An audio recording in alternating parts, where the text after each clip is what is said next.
మాలా సుధా కుంభ విబోధ ముద్రా విద్యా విరాజత్కర వారిజాతాం అపార కారుణ్య సుధాంబురాశిం శ్రీ శారదాంబాం ప్రణతోస్మి నిత్యం.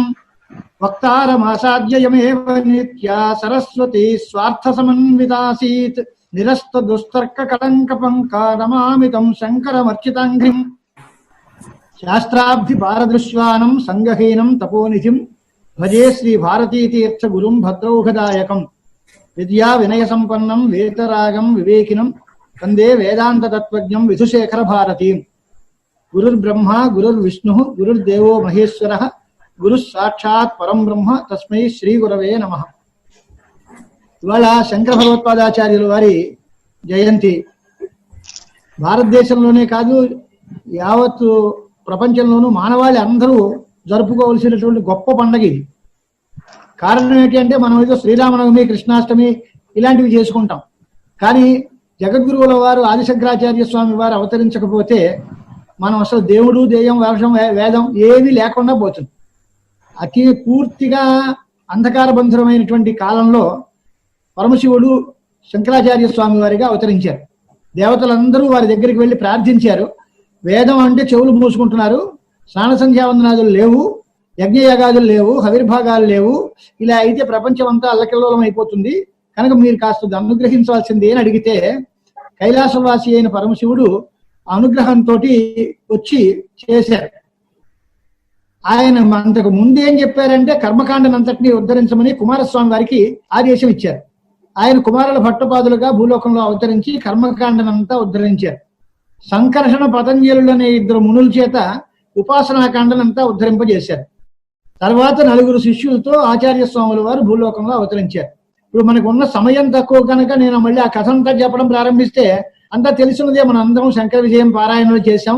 శంకరాచార్య వారు కాలటి అగ్రహారంలో ఆర్యాంబా శివగురువులకు పుట్టారని, లోకంలో గోవింద భగవత్పాదాచార్యుల వారి దగ్గర క్రమ సన్యాసం తీసుకున్నారని ఇదంతా మనకి తెలిసిన కథ.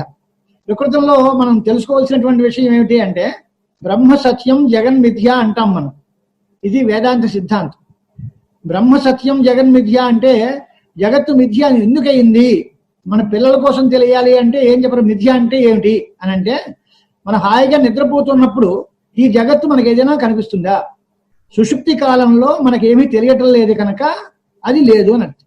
ఒకవేళ అది ఉంటే ఆత్మ వస్తువు సుషుప్తి కాలంలో ఉన్నట్టుగా ప్రపంచం కూడా ఆనాడు ఉండేది. దీనిలో 2-3 రకాలైన సిద్ధాంతాలు ఉంటాయి. బ్రహ్మ వస్తువు ఒకటి, జగత్ ఒకటి, 2 ఉన్నాయి.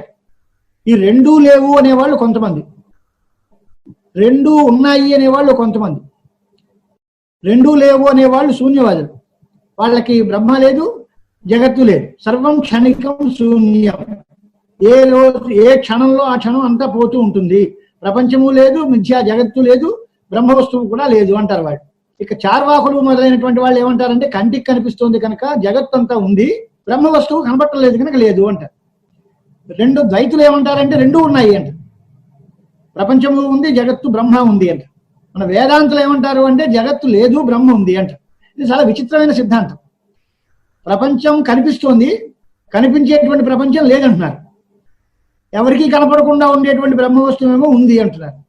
దీనికి కారణం ఏమిటి అని అంటే వేదం చెప్పింది కనుక ఏకమేవాద్వితీయం బ్రహ్మ అనేది నిత్యమైన వస్తువు, అది తప్ప అతోన్యదార్థం, అది తప్ప మిగతా వస్తువు అంతా అబద్ధము మిథ్యాభూతము అని వేదం చెప్పింది కనుక వేదానికి ఎక్కువ స్థానం గౌరవం ఇచ్చి వేదం చెప్పిన దాన్ని బట్టి మన జీవితాన్ని నడుపుకోవాలి తప్ప మన అనుభవంలో నాకు కంటికి కనిపించింది కనుక ఇదే నిజం, వేదం చెప్పిందే తప్పు అనేటువంటి పరిస్థితి రాకూడదు. అంచేతనే ఆచార్య స్వాముల వారి మాటకి ఆ గౌరవం ఏమొచ్చింది అంటే విద్యారణ్యులు అంటారు వేదోల్లసత్యాతురి అని. వేదం చెప్పినటువంటి సిద్ధాంతాన్ని అవలంబించి వేదంలో ఉన్నటువంటి విషయాన్ని సమర్థిస్తూ ఆయన తమ గ్రంథాలన్నీ రాశారు. వేదం చెప్పలేదు అంటే వేద విరుద్ధమైన మతాన్ని ఎంత గొప్పవాడి చెప్పినా నేను స్వీకరించను అన్నారు. అలాగే వేదంలో చెప్పినటువంటి విషయాలే కాకుండా వేదం సమ్మతించితే చాలు, వేదం యొక్క అనుమతి ఉంటే ఆ విషయాలను కూడా మనం స్వీకరిస్తాం. అవి స్మృతుల్లో కనిపిస్తూ ఉంటాయి. ఒకప్పుడు మూలవాక్యాలు మనకి దొరకకపోవచ్చు. సంప్రదాయంలో చాలా వేద శాఖలు లుప్తమైపోయాయి కనుక మూల వేద శాఖలు కనపడకపోయినా మహర్షులైనటువంటి వాళ్ళు ఆ స్మృతి గ్రంథాల్లో మనకు చూపిస్తే వాటిని కూడా మనం అంగీకరించవచ్చు. అవి కూడా మనకు అందుబాటులో లేదు అంటే పురాణాల్లో చెప్పినటువంటి విషయాలనైనా మనం స్వీకరించవచ్చు. ఇది స్థాయి. అంచేత శృతి స్మృతి పురాణానాం ఆలయం కరుణాలయం నమామి భగవత్పాద శంకరం లోకశంకరం అని ముందు వేదాన్ని, తర్వాత స్మృతి గ్రంథాలని, తర్వాత పురాణాలని బాగా అవలోకనం చేసి ఆవర్తి అష్టాదశిథా సూత్ర సంహితాం చక్రే భాష్యం అనుత్తమం అని సూత్ర భాష్యం రాసే ముందు 18 సార్లు సూత్ర సంహితని బాగా అవలోకనం చేశారట ఆచార్య స్వాముల వారు. అంచేత అలా శృతిలో, వేదాల్లో, స్మృతి గ్రంథాల్లో, పురాణాల్లో ఆయనకు ఉన్నటువంటి పట్టు, ఆ పాండిత్యం, అద్భుతమైనటువంటి పాండిత్యం, దాన్ని బట్టే ఆయన గ్రంథాలన్నీ నడుస్తుంటాయి. ఇప్పుడు ఈ బ్రహ్మ వస్తువు అని కానీ, లేదా ధర్మం అధర్మం అని కానీ, పుణ్యపాపాలు కానీ, ఇవి ఏవి ఎవరికి కనపడేవి కావు. ఇవి కనపడకపోయినా ఇవన్నీ ఉన్నాయి అని ఎందుకు చెబుతున్నారు అంటే వేదం చెప్పింది కనుక. మరి కనిపిస్తూ ఉండేటువంటి ప్రపంచం లేదని వేదం చెప్పిందా అంటే అవును, అలాగే చెప్పింది. నేతి నేతి దేహనా నాస్తికించిన అతో అన్యదార్థం అని వేదం చెప్పింది. వేదం చెబితే మాత్రం మన కళ్ళలా కనిపిస్తోంది కదా అంటే మనం చూసినటువంటి వస్తువు వల్ల నిజమని నమ్మడానికి లేదు. పచ్చకవర్ల వాడికి శంఖం పచ్చగా కనిపిస్తుంది, ఉందా అంటే పచ్చగా లేదు, తెల్లగానే ఉంది. మరి శంఖం పచ్చగా ఉంది అనే భ్రాంతి కనిపిస్తుంది. అలాగే మధ్యాహ్నం ఎండలో నడుస్తూ ఉంటే ఎండమొదలు కనిపిస్తాయి. నాకు కనిపించే కనుక అక్కడ నీళ్లు ఉన్నాయి అంటే అది లేదు, నీళ్లు లేకపోయినా నీళ్లు ఉన్నట్టే కనిపిస్తుంది. ఓ తాడును చూసి పాము అనుకుంటే పాము లేదు, కానీ తాడును చూస్తే పాము అనిపిస్తుంది. ఇదంతా కూడా భ్రాంతి వల్ల కలిగేటువంటి విషయం. భేదము ఎక్కడెక్కడ ఉందో తేడా, ఇదంతా కూడా అజ్ఞాన కల్పితము అనేది శంకరాచార్య స్వామి వారి సిద్ధాంతం. భేదం ఎన్ని రకాలుగా ఉంటుంది అని దక్షిణామూర్తి స్తోత్రంలో చెప్పారు ఆయన. విశ్వం పశ్యతి కార్యకారణతయా స్వస్వామి సంబంధత శిష్యాచార్యతయా తథైవ పితృపుత్రాద్యాత్మనా భేదత. 4 రకాల భేదాలు చూపించారు. ఒకటి కారణం, దానివల్ల తయారైనటువంటి వస్తువు కార్యం, ఇది ఒక రకం. ప్రపంచంలో మట్టి ఉంది, మట్టిలోంచి కుండ పుట్టింది, బంగారంలోంచి ఏదో ఆభరణాలు చేసుకున్నాం, దారాల్లోంచి బట్ట తయారు చేసాం. ఈ రకమైనటువంటిదంతా కార్యకారణ భావం. రెండోది ఏంటి అంటే మాతాపితృభావం, స్వస్వామి సంబంధం, నాది నేను. ఇది కూడా బాగా తెలుసుకోవాలి మనం. నేను అనేది వాస్తవం. ఇక నాది అన్నదల్లా కూడా శరీరం నాది, ఇంద్రియాలు నాది, మనస్సు నాది, మా ఇల్లు, నా వాకిలి, నా వాళ్ళు, ఇదంతా మమకారంతో కూడిందంతా కూడా భ్రాంతి. ఎందువల్ల నేను అనేటువంటి ఆత్మవస్తువు ఒక్కటే నిజమైనది. తకమా వస్తువుల ఉంది కూడా ఔపాధికంగా మనం కల్పించుకున్నాము. కాబట్టే నాది అంటున్నాం కనుకనే శరీరం ఆత్మ కాదు. ఎవరైనా ఒక వస్తువు, ఇప్పుడు రాముడో కృష్ణుడో పేరు పెట్టి ఆయన చేతిలో మురళి ఉంది అంటే మురళి ఆయన ఒకటేనా అంటే కాదు కదా. ఆయనది మురళి, రాముడిది కోదండం అనే మాట అంటే రాముడు వేరు, రాముని యొక్క వస్తువు వేరు. ఆ వస్తువుని రాముడు అనకూడదు. అలాగే నా శరీరము అన్నప్పుడు శరీరం నేను ఎలా అవుతాను? ఒకవేళ ఇది శరీరమే అయితే నా యొక్క నేను అన్నట్టుగా శరీరం యొక్క శరీరము లేక నా యొక్క నేను అనే మాట ఉండదు కనుక శరీరం ఆత్మ కాదు. అలాగే నా కన్ను అంటే నేను వేరు, కన్ను వేరు, అంచేత కన్ను కూడా ఆత్మ కాదు అని ఈ రకంగా దేహేంద్రియాత్మ భ్రాంతులన్నిటినీ తొలగించి దేహము, ఇంద్రియాలు, మనస్సు ఇవేవి ఆత్మ కాదు, వీటికంటే అతిరిక్తమైనటువంటి ఒక ఆత్మ వస్తువు ఉంది అని చూపించారు ఆయన. ఇది బ్రహ్మ వస్తువు ఉంది అనడంలో ప్రమాణం ఏమిటి అంటే వేదాలు. అచింత్యా ఖలు ఏ భావా నతాం తర్కేన యోజయేత్ అని బ్రహ్మసూత్ర భాష్యంలో ఓ మాట చెప్పారు ఆయన. అంటే అచింత్యములైన పదార్థములు అంటే అలౌకికమైన పదార్థములు, ఏది మన కళ్ళతో మనం చూడలేమో, ఏది మనం మన బుద్ధితో ఊహించలేమో అలాంటి వాటిని మన ఆలోచనతో మన బుద్ధి మేరకు మనం ఏదో నిర్ణయించి ఇది ఇలాగే ఉంటుంది, ఇది ఇంతే అని చెప్పడం సరిపోదు. దానికి వేదమే ప్రమాణంగా తీసుకోవాలి తప్ప మనమేమి దానికి సరిపోము. వేదం ఏం చెప్పిందో దాన్నే మనం స్వీకరించాలి. దానికి విరుద్ధంగా ఒకవేళ మన దగ్గర ఉంటే మంది తప్పు అనుకోవాలి తప్ప వేదం తప్పు అనకూడదు. లోకానుభవంలో మన ఇంద్రియాలు మనని భ్రమ పెడుతున్నాయి. లేని వస్తువు ఉన్నట్టు, ఉన్న వస్తువు లేనట్టు మనకేదో భ్రాంతి కలుగుతుంది. ఇదంతా మన పొరపాటు అని మనం దిద్దుకోవాలి. దిద్దుకోవడానికి ఎందుకు భ్రాంతి కలుగుతోంది అంటే మాయ చేత. మాయా స్వభావంలో ఆవరణ శక్తి, విక్షేప శక్తి ప్రధానంగా ఉంటుంది మాయ అంటారు. అంటే గుప్పిడి మూసి దీనిలో ఏముందో చెప్పు అంటాం అనుకోండి పిల్లల్ని, దానిలో ఉన్నది చూసిన వాడికి తెలిస్తే నాది ఉంది అని చెప్పేస్తాడు, చాక్లెట్ ఉంది అని. చూడని వాడు దానిలో ఏముంది అంటే రకరకాలు చెబుతాడు. ఏదో రూపాయి బిళ్ళ ఉందనో, లేకపోతే ఇంకోటి ఏదో పెన్సిల్ ఉందనో, పెన్ ఉందనో, ఏదో రకరకాలుగా చెబుతాడు. అన్ని భ్రాంతులు, అన్ని అబద్ధాలే. ఇన్ని అబద్ధాలు ఎందుకు వచ్చాయి అంటే అసలు తెలియకపోవడం వల్ల. లోపల ఉండేటువంటి వస్తువు తెలిస్తే ఇన్ని భ్రాంతులకి, ఇన్ని రకాలైనటువంటి వాదాలకి అవకాశం లేదు. అంచేత అధిష్టాన తత్వ సాక్షాత్కారము అంటారు. అధిష్టానము యొక్క తత్వాన్ని తెలుసుకోవటం, దీన్ని ప్రధానంగా పెట్టుకోవాలి. అంచేతనే ఆత్మవారే ద్రష్టవ్య, శ్రోతవ్యో, మంతవ్యో, నిధిధ్యాసితవ్య అని బృహదారణ్యకోపనిషత్తులో యాజ్ఞవల్క్యుడు చెప్పినటువంటి ఉపదేశం. దీంట్లో ఇప్పుడు వేదాంత సిద్ధాంతం అంతా మనం ప్రచారం కోసం కాదు, కానీ మనకి కలిగేటువంటి భ్రాంతి అంతా ఎలా కలుగుతోంది, దీనిలోంచి మనం బయటపడడం ఎలాగా, శంకరాచార్య స్వామి వారు మనకి చేసినటువంటి గొప్ప ఉపకారం ఏమిటి, ఇది ఆలోచించుకోవాలి ఉన్న తక్కువ సమయంలో. శంకరాచార్యుల వారి వాణి గురించి విద్యారణ్యుల వారు శ్లోకం చెప్పారు. ఆయన వాక్కు ఎలాంటిది అని.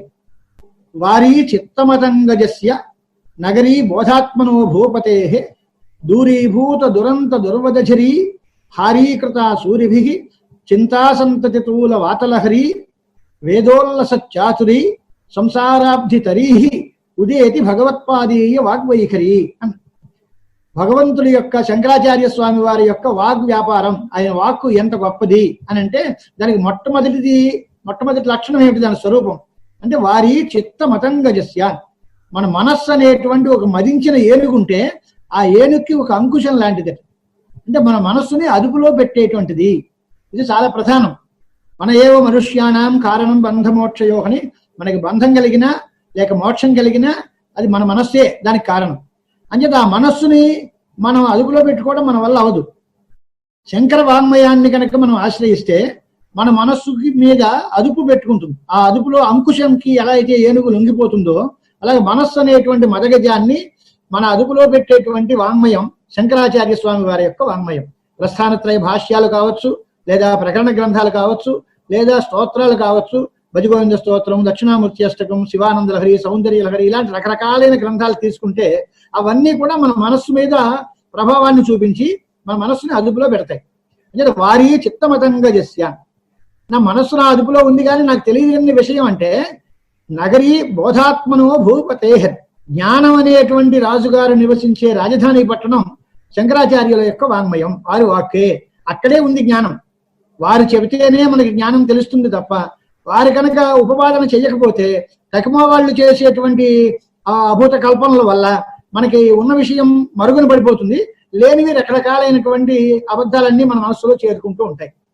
అంచేతనే ఆచార్యుల వారి జన్మ వృత్తాంతం జరిగిన తర్వాత ఓ మంచి శ్లోకం చెప్పారు ఆయన శంకరాచార్యుల వారిని గురించి చెబుతూ, అద్వైతవాద విపరీతమతావలంబి హస్తాగ్రవర్తి వర పుస్తకమప్యకస్మాత్ పపాత ఉచ్చైర్జహసు శృతిమస్తకాని శ్రీ వ్యాసచిత్త కమలం వికచీబభూవ అని 3 అంశాలను చూపించారు ఆయన. శంకరులు భూలోకంలో అవతరించారు అనేసరికి ద్వైతవాదం చేసేటువంటి వాళ్ళ చేతుల్లో ఉండే పుస్తకాలు కింద పడిపోయాయి, ఇంకా మన పని అయిపోయింది అని. రెండోది జహసు శృతిమస్తకాని, అంటే వేదముల యొక్క చివరిలో ఉండేటువంటి వేద శిరస్సులు, ఉపనిషత్తులన్నీ చాలా ఆనందంతో బాగా నవ్వేయటం. మూడోది వేదవ్యాసుల వారి యొక్క చిత్తకమలం వికసించింది అని. మూడిటికి సంబంధం ఏంటి? వ్యాసుల వారి మనస్సు వికసించడానికి, ఉపనిషత్తులు నవ్వడానికి, ద్వైతవాదుల యొక్క చేతుల్లో ఉండే పుస్తకాలు పడిపోవడానికి కారణం ఏమిటి అంటే ఆచార్యుల వారు అద్వైత సిద్ధాంత ప్రచారం చేస్తారు. వారి ముందు నిలబడి మనం ఎవ్వరం మాట్లాడలేము కనుక వారి వాదానికి మనం దాసోహం చేయాలి. అప్పుడు ఇంక మన సిద్ధాంతాలు ఏవి నిలవవు. కాబట్టి ద్వైతవాదం తిరోధకాలు ఇచ్చేయాలి అనుకుని వాళ్ళు భయపడ్డారు. మరి ఉపనిషత్తులకన్నిటికీ సంతోషం ఎందుకు అంటే ఉపనిషత్తులలో చెప్పినటువంటి నిజమైన అర్థాన్ని చెప్పగలిగిన మహాపురుషుడు ఇప్పటికి వచ్చారు. ఇంతకు ముందల్లా ఉపనిషత్తులకి రకరకాల అర్థాలు వాళ్ళకి తోచించి చెప్పారు. అలా కాకుండా నిజమైన ఉపనిషత్తు హృదయాన్ని తీసుకుని చెప్పగలిగినటువంటి మహాపురుషులు ఉన్నారు కనుక ఆయన వచ్చి అవతరించారు అనే ఉద్దేశంతో ఆయన సంతోషించారు. అలాగే వ్యాసులు వారు ఎందుకు సంతోషించారు అంటే నేను రాసిన బ్రహ్మసూత్రాలకి ఇంతకాలం రకరకాల అర్థాలు తలవైపు లాగారు దాన్ని. అలా కాకుండా దీనికి సరి అయినటువంటి భాష్యాన్ని వ్రాయగలిగినటువంటి మహాపురుషుడు ఇప్పటికి పుట్టారు. కాబట్టి శంకరాచార్యుల వారి యొక్క జన్మతో నేను చాలా ఆనందిస్తున్నాను అని వ్యాసుల వారు సంతోషించారు. ఒకప్పుడు అత్రి మహర్షి ఓ సత్రయాగం చేశాడు. ఆ సత్రయాగంలో పెద్దలందరూ వెళ్ళారు. అప్పుడు అందరూ కలిసి ఉన్నప్పుడు వేదవ్యాసుల వారిని వారు అడిగారట, బాబు ఇలాంటి సూత్రాలు రాశారు, ఇది ఎటంటే అటే వస్తుంది, దీనికి ద్వైతం అంటే ద్వైత పరంగా సమన్వయం అవుతుంది, విశిష్టాద్వైతం అంటే దాని పరంగానూ సమన్వయం అవుతుంది, అద్వైతం అంటే అద్వైతంగానూ ఉంది. ఇంత మనకి మోహాన్ని కలిగించేలాగా, మనకి అందరికీ కూడా పొరపాటు పడడానికి తగిన అవకాశాలుగా ఇంత జటిలంగా ఈ సూత్రాలు రాశారు, దీనికి మీరే భాష్యం రాయండి అని అడిగారు. అని అంటే ఆ సభలో నిర్ణయం చేశారు, ఈ బ్రహ్మసూత్రాలకి భాష్యం రాసేటువంటి వాడు శివాంశ సంభవమైనటువంటి శంకర భగవత్పాదాచార్యుల వారు, వారే పుడతారు, వారే దీనికి భాష్యం రాస్తారు, అంతవరకు దీని భాష్యం సరి అయినటువంటి భాష్యం లోకంలో లేదు అని. ఆయన ఎప్పుడు పుడతాడో, ఆయన ఎక్కడ ఉంటాడో, ఎలా ఉంటాడో ఆయన్ని గుర్తించడం ఎలాగా అని అంటే దానికి ఒక గుర్తు చెప్పారు. గోవింద భగవత్పాదాచార్యుల గుహ దగ్గర నర్మదా నదికి పెద్ద వరదలు వస్తాయి, పెద్ద జలమయమైపోతుంది ప్రపంచం అంతాను. అప్పుడు ఒక మహాయోగీశ్వరుడు సన్యాసిగా వచ్చి ఆ జలాన్ని అంతటినీ తన కమండలంలో యోగశక్తితోటి సంగ్రహిస్తారు.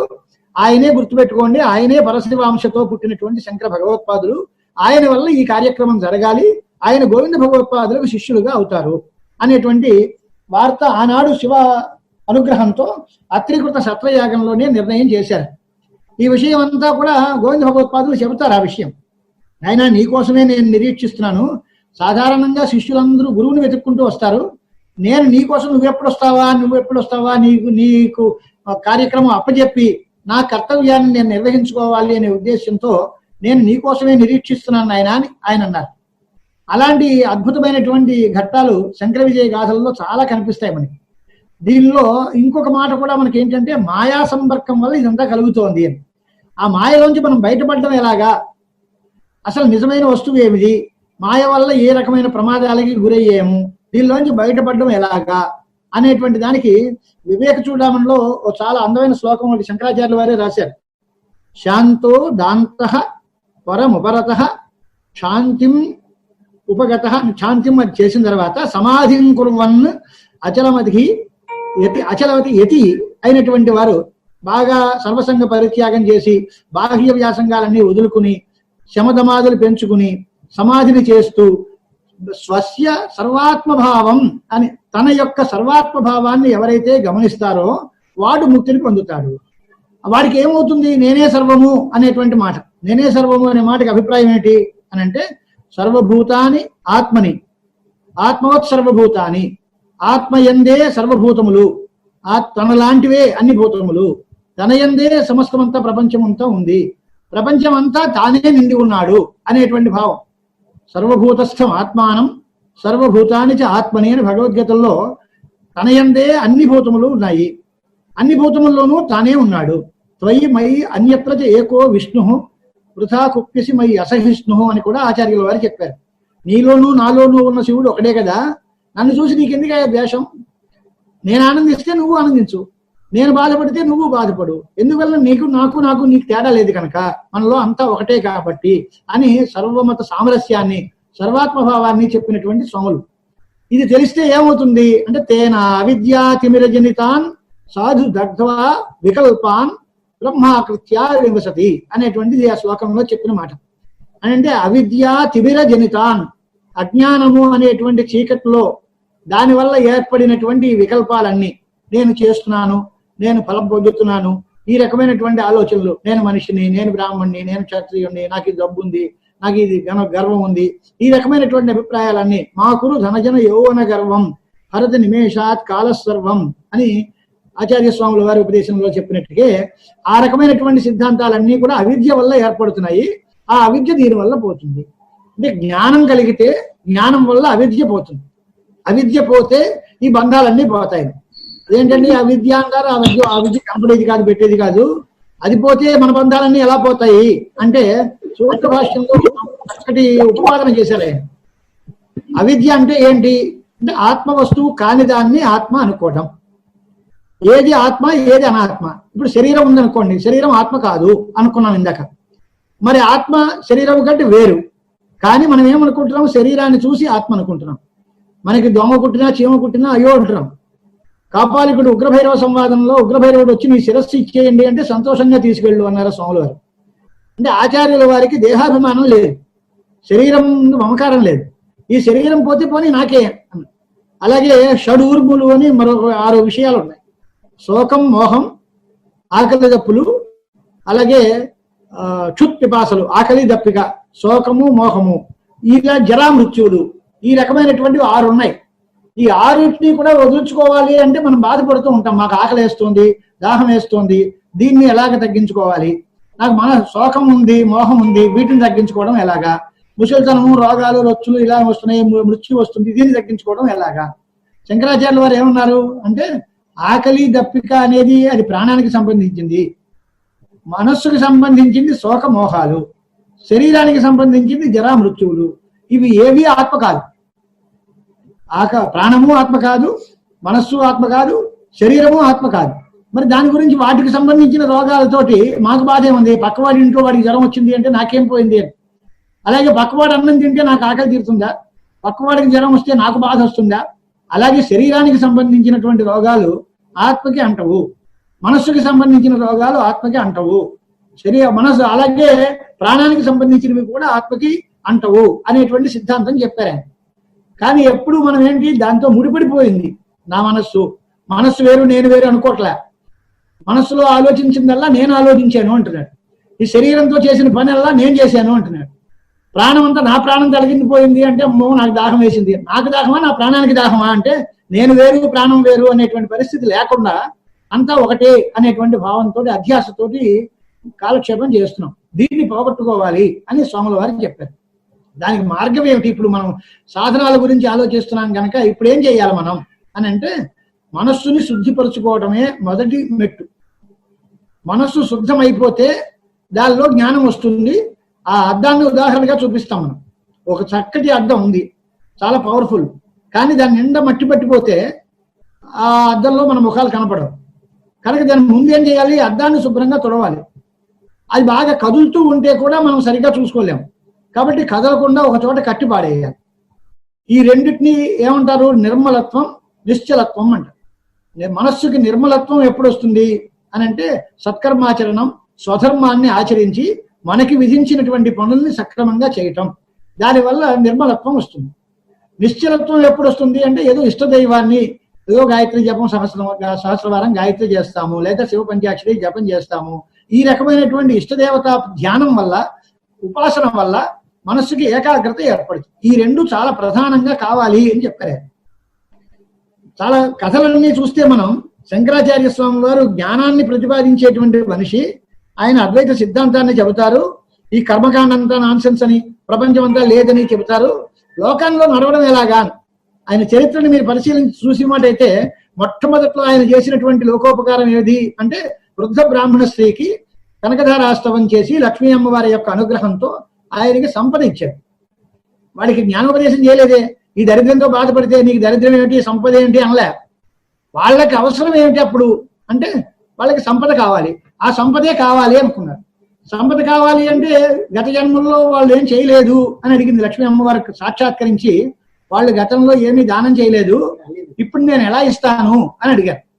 అని అంటే స్వాముల వారి లాజిక్, దానిలో తర్కం బాగా చూపించి, గతంలో ఇచ్చారు లేదో అమ్మా నీకు తెలియదు నాకు తెలియదు అలాంటి పెట్టు, ఇప్పుడు నా చేతిలో ఈ ఎండు ఉసిరికాయ పెట్టింది కదా ఆవిడ, నా చేతిలో దానం చేసిన దానికి ఏదైనా ఫలం ఉందా లేదా, నా మీద నీకు నమ్మకం ఉంటే, నా మీద నీకు దయ ఉంటే నాకు ఈ దానం చేసిన దాని ఫలితాన్ని వెంటనే వాళ్ళకి ప్రసాదించు అని. దానితోటి లక్ష్మీ అమ్మవారు చాలా ప్రసన్నురాలై కనకధార వృష్టి కురిపించింది అని, బంగారపు ఉసిరికాయలు వాన కురిపించిందని శంకర విజయగాథలో మనం చూస్తాం.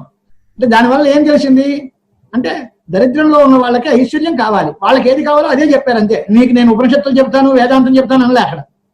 ఇంకొక రాజుగారు వచ్చాడు, రాజశేఖరుడు అనే పేరు కలిగినటువంటి రాజు స్వామివారి దగ్గరికి వచ్చారు. వచ్చి నేనేదో సంస్కృతంలో 3 నాటకాలు రాశానండి, అవి వినిపిస్తాను అన్నాడు. చదవండి అంటే విన్నారు 3 నాటకాలు. చాలా సంతోషం అయ్యా, నీకు బాగా రాశావు, మంచి పండితుడివి, ఏం కావాలి అని. నాకు పుత్ర సంతానం లేదు స్వామి, నాకు కొడుకు పుడితే మీ అనుగ్రహంగా నేను సంతోషంగా వెళతాను అంటే నీకు మంచి పుత్ర సంతానం కలుగుతుంది అని ఆశీర్వదించారు. తర్వాత వారు వెళ్ళిపోయారు రాజుగారు. అక్కడి నుంచి వాడికి పుత్రుడు కలిగాడు. ఆ నాటకాలన్నీ కూడా ఆయన ఏదో రకమైనటువంటి ప్రమాదంలో అది పోగొట్టుకున్నాడు.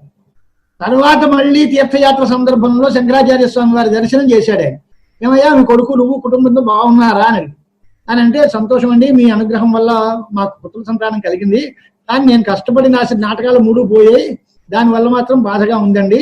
మీ అనుగ్రహం కూడా పొందినటువంటి నాటకాలు మళ్ళీ ఇప్పుడు రాసేటువంటి స్థితిగతులు నాకు లేవు అని అంటే ఆయన ఎంత మేధా సంపన్నుడో చూడండి. ఆ వేళ క్యాజువల్ గా విన్నారు 3 నాటకాలు. దానికి పెద్ద సమస్య ఉందయ్యా, నాకు ఆ వేళ వినిపించావు కదా, నేను డిక్టేట్ చేస్తాను రాసుకోమన్నారు. ఆ రాజశేఖరుడు రాసినటువంటి 3 సంస్కృత నాటకాలని యథాతథంగా అక్కడ మళ్ళీ ఆయన అప్పచెప్పి దాన్ని మళ్ళీ రాసి అనుగ్రహించారు ఆయన. ఇదే ఘట్టం పద్మపాదాచార్యుల వారి చరిత్రలో కూడా చూస్తాం. చివరిలో పద్మపాదుడు కూడా తీర్థయాత్రలకు వెళ్తాను అంటాడు. వెళ్తానంటే వెళ్ళవయ్యా, కొన్ని మధ్యలో చాలా ఇబ్బందులు ఉంటాయి, మనకి అందరూ అనుకూలమైన వాళ్ళు ఉండరు, మన మీద కొంచెం అసూయ ద్వేషం ఇలాంటి వాళ్ళు కూడా ఉంటారు, చాలా ఇబ్బందులు పెడుతూ ఉంటారు, అంటే ఆలోచించుకుని వెళ్ళు అన్నారు. అంటే కాదండి, తీర్థయాత్రలు చేసి వస్తాను, మీ అనుజ్ఞ కావాలి అని అడిగారు శంకరుడు. సరే వెళ్ళు అన్నాడు. ఆ వెళుతూ వెళుతూ చివరికి ఆయన కూడా పద్మపాదుల వారు పంచపాదిక అనే గ్రంథం రాశారు. బ్రహ్మసూత్ర భాష్యం మీద మొదటి 4 సూత్రాలకి సంబంధించినటువంటి వివరణ వ్యాఖ్యానం అది పంచపాదిక అని. ఆ గ్రంథం చాలా ప్రామాణికమైన గ్రంథం. శంకరాచార్య స్వామి వారి యొక్క అనుమతి పొందారు. చాలా సంతోషం, బాగా రాసేవయ్యా అన్నారు. అంతా అయింది. ఈ పుస్తకాన్ని ఆయన దగ్గర పెట్టుకుని వెళ్ళాడు. ఆ వెళుతూ వెళుతూ ఆ రామేశ్వరం దగ్గరికి వెళ్ళే సమయానికి, నేను ఈ యాత్రలో వెళుతున్నాను, ఈ పుస్తకం నాకు ప్రాణం లాంటిది, అంచేత మేనమావ గారి ఇంటికి అప్పచెప్పి నీకు అట్టే పెట్టుకుని, నీ దగ్గర అట్టే పెట్టు, నేను ఆ యాత్రలు చేసుకుని వచ్చి నేను తీసుకెళ్తాను అన్నాడు. ఆ మేనమావ ఎలాంటి వాడు? ఈ అద్వైత సిద్ధాంతానికి వ్యతిరేకమైన సిద్ధాంతాన్ని ప్రచారం చేసిన మనిషి. ఈయన రాసినటువంటి అద్వైత సిద్ధాంతం చూశాడు, పుస్తకం అంతా చదివాడు. చాచి ఈయన రాసిన పుస్తకం కనుక మనం ప్రచారంలోకి వెళ్తే నా మాట వినేవాడు ఎవడో ఉండడు, మా సిద్ధాంతం పోతుంది, అంటే దీన్ని ఎలాగైనా సరే దీన్ని నాశింపజేసేయాలి అని అనుకున్నాడు. ఆయన తిరిగి మేనలుడు ఇంటికి వచ్చే లోపుగానే ఆ పుస్తకం నాశింపజేయాలి అనుకున్నాడు. పుస్తకం కేవలం పోయిందంటే ఎవడు నమ్మడు కనుక, ఆనాడు అంతా పూరి పాకలే కదా, ఆ పాకలో పెట్టుకుని పాకని నిప్పంటించాడు ఆయన. మొత్తం ఇల్లంతా నిప్పంటించేసి గృహం దహించిపోయిందయ్యా, దానిలో నీ పుస్తకం కూడా పోయింది అని ఓ బొల్లి ఏడుపులు ఏడ్చాడు పద్మపాదుల దగ్గర. అయ్యో ఇలా అయింది అని బాధపడ్డాడు పాపం. పద్మపాదాచార్యులు మళ్ళీ శంకరాచార్యుల వారి దగ్గరికి వచ్చి, ఇలా జరిగిందండి, యాత్రల మాట దేవుడు ఎరుగు, నేను కష్టపడి రాసిన పుస్తకం పోయింది, దానిలో మా మానమావ గారి ఇంట్లోనే ఈ పని జరిగింది, దీనికి మరి ఏమిటో కారణం తెలియదు, దానివల్ల నేను చాలా మనస్సు కష్టపెడుతున్నాను అని. అప్పుడు కూడా శంకరాచార్య స్వామి వారు, దానికి విశేషం ఏముంది, నాకు వినిపించావు కదా, ఆ పంచపాదికా గ్రంథం నేను మళ్ళీ తిరిగి నీకు చెప్తాను, మళ్ళీ రాసుకోన్నాను. పద్మపాదులు రాసిన పంచపాదికా గ్రంథాన్ని కూడా మళ్ళీ శంకరాచార్య వారు డిక్టేట్ చేస్తే ఆయన చాలా ఆనందించాడు. ఇలాగా ఆయన మేధా సంపద, ఆయన బుద్ధి సూక్ష్మతకి చెప్పేటువంటి ఉదాహరణలు కోకొల్లలుగా ఉన్నాయి. మేధా సంపదతో పాటు లోకానుగ్రహం. ఒక బ్రాహ్మణ కుమారుడు, వాడు చాలా ముండిగా ముద్దబ్బాయిలాగా ఉన్నాడు. వయసు అయింది, ఉపనయనం ఏదో అయింది అనిపించాడు వాళ్ళ నాన్న. మాట్లాడు, నీ పేరంటే ఏమిటి అండు, మాట్లాడు, ఏ ముద్దులాగా ఉంటాడు.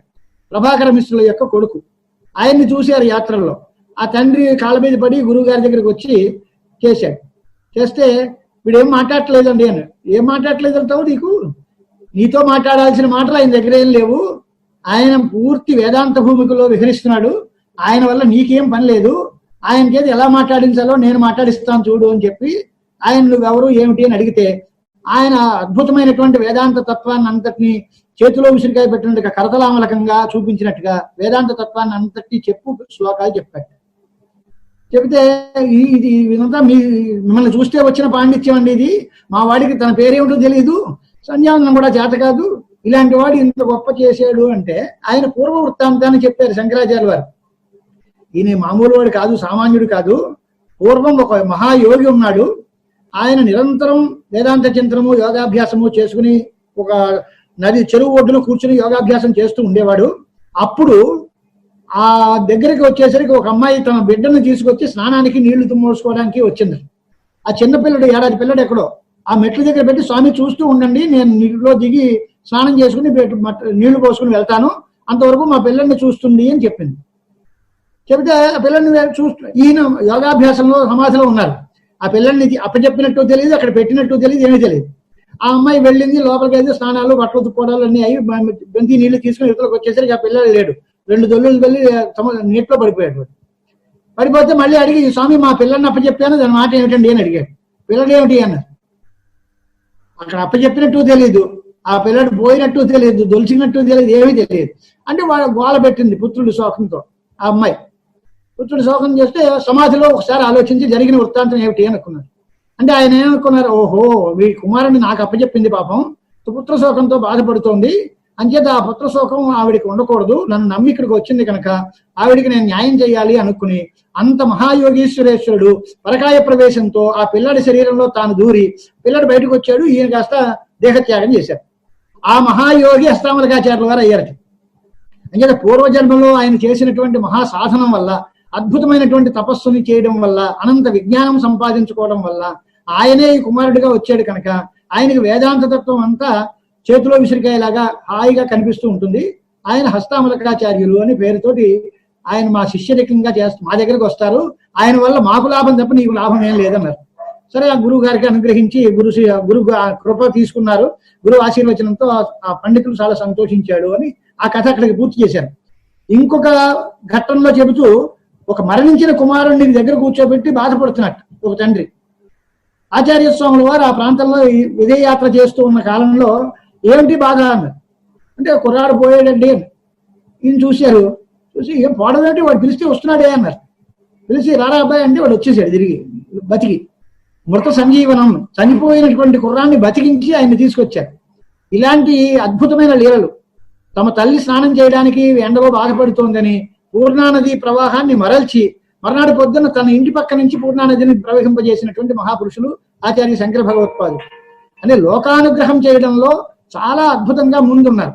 ఓ రాజుగారు వచ్చి బ్రహ్మచర్యంలో సన్యాసం పుచ్చుకోక ముందు ఏదో అనేక రకాలైనటువంటి ఆభరణాలు కానుకలు అన్ని తీసుకొస్తే వాడికి ఏం చెప్పారంటే, బ్రహ్మచారులకు ఇలా డబ్బు ఇచ్చి తగలబెట్టేస్తున్నారు, మీరు బ్రహ్మచారులకు డబ్బులు ఇవ్వకూడదు, శాటీ పెట్టాలి, భిక్ష చేయాలి, అన్నం పెట్టాలి, అంతేగాని వాళ్ళకి డబ్బులు ఇస్తే మీరు పాడైపోతారు, మీ రాజుకి ఏం మతిలేదా అని మంత్రులు కేకలేశారు. రాజుగారు వస్తే ఈ డబ్బంతా పంచిపెట్టేస్తాను అని అక్కడ ఉండేటువంటి వేద బ్రాహ్మణులకి యజ్ఞయాగాదుల కోసం సద్వినియోగం చేయండి, సన్యాసికి నాకు అక్కర్లేదు, బ్రహ్మచారికి అంతకన్నా అక్కర్లేదు, అంటే మాకు డబ్బులు అక్కర్లేదు అనేటువంటి నిరీహణ చూపించినటువంటి మనిషి. అంటే శరీరం మీద కానీ తమ సంపదల మీద కానీ కీర్తి మీద కానీ ఎటువంటి వాంఛలు లేకుండా లోకానుగ్రహం చేయడం కోసమే భూలోకంలో అవతరించినటువంటి మహాస్వామి ఆయన. అంచేత ఆయన చెప్పేటువంటి గ్రంథంలో జ్ఞానము అనేటువంటిది రాజధాని పట్టణం లాగా ఆయన దగ్గరే ఉంటుంది. మనం ఇందాక వెనకాలనుకున్న శ్లోకం, వారీ చిత్తమతంగజస్య నగరీ బోధాత్మనో భూపతే దురీదూత దురంత దుర్వత చరీ. అనేక మంది పండితులు, ప్రభాకర మిశ్రులు, అభినవ గుప్తపాదులు, నీలకంఠ పండితులు, మండన మిశ్రులు, కుమారుల భట్టులు, ఇలాంటి వాళ్ళు చాలా మంది పెద్ద పెద్ద వాళ్ళందరూ ఎన్నో వాదాలు చేస్తే వాళ్ళందరి వాదాలని కూడా ఖండించి అద్వైత సిద్ధాంతాన్ని స్థాపన చేసినటువంటి మహాపురుషులు శంకర భగవత్పాదాచార్యుల వారు. అంచేత అద్వైత స్థాపనం అనేటువంటిది అంటే నిజాన్ని నిగ్గు తేల్చడం, నిజం ఉపనిషత్తుల్లో చెప్పినటువంటి నిజమైన తత్వం ఏది అనే దాన్ని చెప్పడం కోసమే ఆయన భూలోకంలో అవతరించారు. దానికి పూర్వకంగా ఏమిటి, కర్మకాండ ప్రచారం కావాలి. ఇవి బాగా గుర్తుపెట్టుకోవాలి. పిల్లలందరూ మాట్లాడుతున్నారు కనుక ఆయన జ్ఞానకాండకి ఎక్కువ ప్రాధాన్యం ఇచ్చారు, కర్మలు అక్కర్లేదన్నారు. ఇవేం తప్పు. ఆయన ఉపదేశ పంచకంలో మొట్టమొదటి మాటే వేదో నిత్యం అధీయతాం తదితం కర్మ స్వనుష్ఠీయతాం తేనేశస్య విధీయతాం అపచితి కామ్యే మతిస్థ్యతాం, ఇవే మాటలు చెప్పారు. ఇంకా దీని తర్వాత 2 శ్లోకాల్లోకి వెళ్ళి స్వాద్వన్నతు యాచ్యతాం విధివశాత్ ప్రాప్తేన సంతుష్యతాం. మంచి రుచికరమైన ఆహారం కావాలి అనుకోకండి, కానీ ఆహారం వద్దని కాదు, ఆకలికి తగినటువంటి ఆహారం వేసి ఆకలి తీర్చుకోండి. క్షుద్వ్యాధిశ్చ చికిత్స్యతాం. రోగం వచ్చింది, మందులు వాడక్కర్లేదా అంటే మందులు వాడాల్సిందే, రోగం తగ్గించుకోవాలి, ఆకలి తీర్చుకోవాలి. కానీ దురాశ కోసమని అనవసరమైనటువంటి వెంపర్లాటపడి దానికోసమే జీవితం అంతా ధారపోసి సద్వినియోగం చేయాల్సినటువంటి కాలాన్ని పాడు చేయకుండా రోగం తగ్గించుకోండి, శరీరానికి తగిన బలాన్ని సంపాదించుకోండి, పరిమితమైనటువంటి ధన సంపాదన చేసుకోండి, బ్రహ్మ విచారం చేస్తూ ఉండండి అనేటువంటి మాట చెప్పారు తప్ప వీటిని అన్నింటినీ వదులుకోవాలని చెప్పలే. ఆచార్య శంకర భగవత్పాదులకి పరమేశ్వరుడికి అభేదం. పరమశివుడే ఒకప్పుడు దక్షిణామూర్తి రూపంలో వచ్చారు. ఆయనే మౌన వ్యాఖ్యని విదిలిపెట్టి కలియుగంలో శంకరాచార్య స్వామి వారిగా భూలోకంలో మనకి అనుగ్రహించడానికి శిష్య చతుష్టయ సమేతంగా లోక సంచారం చేశారు. ఆ విషయం చాలా ప్రసిద్ధమైన శ్లోకం. అజ్ఞానాంతర్గహన పతితాన్ ఆత్మవిద్యోపదేశై త్రాతుం లోకాన్ భవదవశిఖాతాపపాపస్యమానాన్ ముక్త్వా మౌనం వటవిటపెనో మూలతో నిష్పతంతి శంభోర్మూర్తిశ్చరతి భువనే శంకరాచార్య రూపాన్. శంకరాచార్య రూపంలో నడిచేటువంటి దేవుడు ఎవరు అంటే పరమశివుడే. శివుడు 3 స్టేజులు, మొదట్లో శివుడు, తర్వాత దక్షిణామూర్తి, ఆ తర్వాత శంకర భగవత్పాదుల వారు. ఈ కలియుగంలో గురువుగా ఉన్నటువంటి శంకరాచార్య స్వామి వారు దేశ సంచారం చేసి అందరికీ కూడా జ్ఞానోపదేశం చేశారు అనేటువంటిది మనం గ్రంథాల్లో మనం చదువుకునేటువంటి విషయం. దీనివల్ల మనకు వచ్చే లాభం ఏమిటి? ఆయనకి ప్రపంచం విద్య అయితే 4 దేశాలు, నా దేశంలో 4 మూలలో 4 పీఠాలు పెట్టాల్సిన అవసరం ఏమిటి? ప్రపంచమే ఉండకంటే ప్రపంచంలో పీఠాలు పెట్టడం, పీఠానికి పీఠాధిపతులుగా పెట్టడం, ఈ శిష్యులందరూ వంశపారంపర్యంగా క్రమక్రమంగా అవిచ్ఛిన్న గురు పరంపరతో ధర్మ ప్రబోధం చేయాలి అనే వ్యవస్థ ఏర్పాటు చేయడం, ఇదంతా కూడా వారి దూరదృష్టితో చేసిన పని కదా. అంటే వారి దృష్టిలో ప్రపంచం ఉన్నట్టా లేనట్టా అని అంటే, వ్యవహార కాలంలో మనకి అజ్ఞానము రాగద్వేషాలు ఉన్నంత కాలం ఈ ప్రపంచం అంతా ఉంది. దీన్ని లేదని మెట్ట వేదాంతం చెప్పి అంతా లేదట అంచేది ఇవాళ సంధ్యావందనం మానేయచ్చు, ఇవాళ ఎవడైనా ఇంటికి వస్తే అన్నం పెట్టడం మానేయచ్చు, ఎవరికైనా రూపాయి ఇవ్వడం మానేయచ్చు, ఇలాంటి మాటలు చెప్పకూడదు. చేయాల్సిన పని అంతా చేయాల్సిందే. దానికి ఉదాహరణ ఏంటి అంటే, మనస్సు పరిపక్వం అవ్వాలి. పరిపక్వం కాకపోతే అపక్వమైన మనస్సు అంటే పచ్చికాయ, పచ్చి మామిడికాయకి ఆవకాయ పెట్టుకునే యోగ్యత ఉంటుంది, అంతేగాని రసం తీసుకుని తాగేస్తానంటే కుదరదు. అలాగే బాగా పండిపోయిన మామిడి పండుకి నేను ఇవాళ ఆవకాయ పెడతానండి అంటే ఇది కుడిచి వస్తుంది, అదేం పనికిరాదు. అలాగే మామిడి కాయగా ఉంటే రాగద్వేష కలుషితమైన మనస్సు అయితే కర్మకాండలోనూ వ్యవహారంలోనే దానికి వినియోగం. అది కాకుండా అది కనుక పరిపక్వమై రాగద్వేషాలు పోయి పరిశుద్ధమైతే అప్పుడు జ్ఞానభూమికి అధికారం అవుతుంది. అంచేతనే భగవద్గీతల్లో చెప్పారు మంచి శ్లోకం, 6 రుక్షోర్ మునేర్ యోగం కర్మ కారణం ఉచ్యతే, యోగారూఢస్య తస్యైవ శమః కారణం ఉచ్యతే. అంటే వాడు వేరు వీడు వేరు కాదు, ఒకటే. మామిడికాయ ఒకటే కదా, కాయగా ఉన్నంత కాలం దాని ప్రయోజనం వేరు, ఆ కాయ పండు అయిన తర్వాత దాని వ్యవహారం వేరు. అలాగే మనిషికి మనస్సు ఉంది, ఆ మనస్సు రాగద్వేషాలతో కూడి ఉంది. దానికి కూడా ఉదాహరణ చెప్పారు, శరీరం నేను కాకపోయినా శరీరమందు మమకార బుద్ధి కలిగితే అనాత్మని దేహే ఆత్మత్వ బుద్ధిగే అంట. కలిగితే తత్పూజనాదౌ రాగ తత్పరిభవాదౌ ద్వేష. దాన్ని పూజించే వాళ్ళ మీద మమకారం, నాకేదో సన్మానం చేశారు, వాళ్ళు సంతోషించారు, గొప్ప మాటలు చెప్పారు. వాడిని తిడితే వాడి మీద ద్వేషం. వాడు చెప్పిన సన్మానం చేసింది ఎవరికి? దేహానికి. వాడు తిట్టింది దేహాన్ని. నీకెందుకు మధ్యన మాదే ఉంది అంటే, నేను వేరు దేహం వేరు అనే నిజాన్ని గుర్తించలేకపోయాడు వాడు. అనాత్మని ఆత్మాభిమానం ఉండటం వల్ల ఈ రాగద్వేషాలు వచ్చాయి. రాగద్వేషాలతో వాడి పనులు ముడిపడి ఉంటాయి. రాగం వల్ల మంచి పని జరుగుతుంది, ద్వేషం వల్ల చెడ్డ పని జరుగుతుంది. మంచి పని జరిగిన వాడికి మంచి ఫలితం వస్తుంది, చెడ్డ పని జరిగిన వాడికి చెడ్డ ఫలితం వస్తుంది. అంచేత ప్రపంచం అంతా ఇలాగుంది, దీనిలో హెచ్చుతగ్గులు ఉన్నాయి. కొంతమంది సుఖంగా ఉన్నారు, కొంతమంది సుఖాన్ని అనుభవిస్తున్నారు, మరి కొంతమంది దుఃఖాన్ని అనుభవిస్తున్నారు. వారు రోగాల పాలైపోయారు, వాళ్ళకి ఆ పూట తినడానికి కూడా లేకుండా దరిద్రంతో బాధపడుతున్నారు. దీనికి కారణం ఏమిటి అని అడిగితే, భగవంతుడు కారణమా అంటే భగవంతుడు అందరికీ ఒకటే కదా. ఒకడి మీద మమకారం కానీ ఒకడి మీద ద్వేషం కానీ ఆయనకి లేనప్పుడు వీటిని బాగా ఎందుకు చూడాలి, వాడిని పాడు చేయాలని ఎందుకు అనుకుంటాడు అని అంటే, వాళ్ళ మీద ఏం లేదు, ఆయన మీద పెట్టుకోడు. మీ కర్మ బలాన్ని మీరు అనుభవిస్తున్నారు. అప్పుడు మండల మిశ్రాదులు అందరూ అన్నారు, నేను చేసిన కర్మల వల్ల కదా నాకు ఫలం వచ్చేది, నీ భగవంతుడు నాకెందుకయ్యా? నేను మంచి చేస్తే నాకు మంచి ఫలితం వస్తుంది, చెడ్డ చేస్తే చెడ్డ ఫలితం వస్తుంది. భగవంతుడు ఏం చేస్తాడు? నేను భగవంతుడిని పూజిస్తూ కూర్చుని మంచి చేయడం మానేస్తే నాకు మంచి సుఖాన్ని ఇవ్వగలడు ఆయన అంటే లేదు. నేను చెడ్డ పనులు చేసి భగవంతుడిని సేవిస్తే మాత్రం నాకు దుఃఖం రాకుండా చేయగలడా అంటే అది లేదు. మరి ఇంకెందుకు భగవంతుడు? నా కర్మలే నాకు ఫలాన్ని ఇస్తాయి అనేటువంటిది మతంలో పూర్వమీమాంసా శాస్త్రాన్ని అంతటినీ కర్మ జడంగా కర్మ సిద్ధాంత పరంగా వ్యాఖ్యానం చేశాడు జైమిని. ఆ దానివల్ల వచ్చేటువంటి ప్రమాదం ఏమిటి అంటే, ఈశ్వరుడు అక్కర్లేదు అనేటువంటి పరిస్థితి వస్తుంది.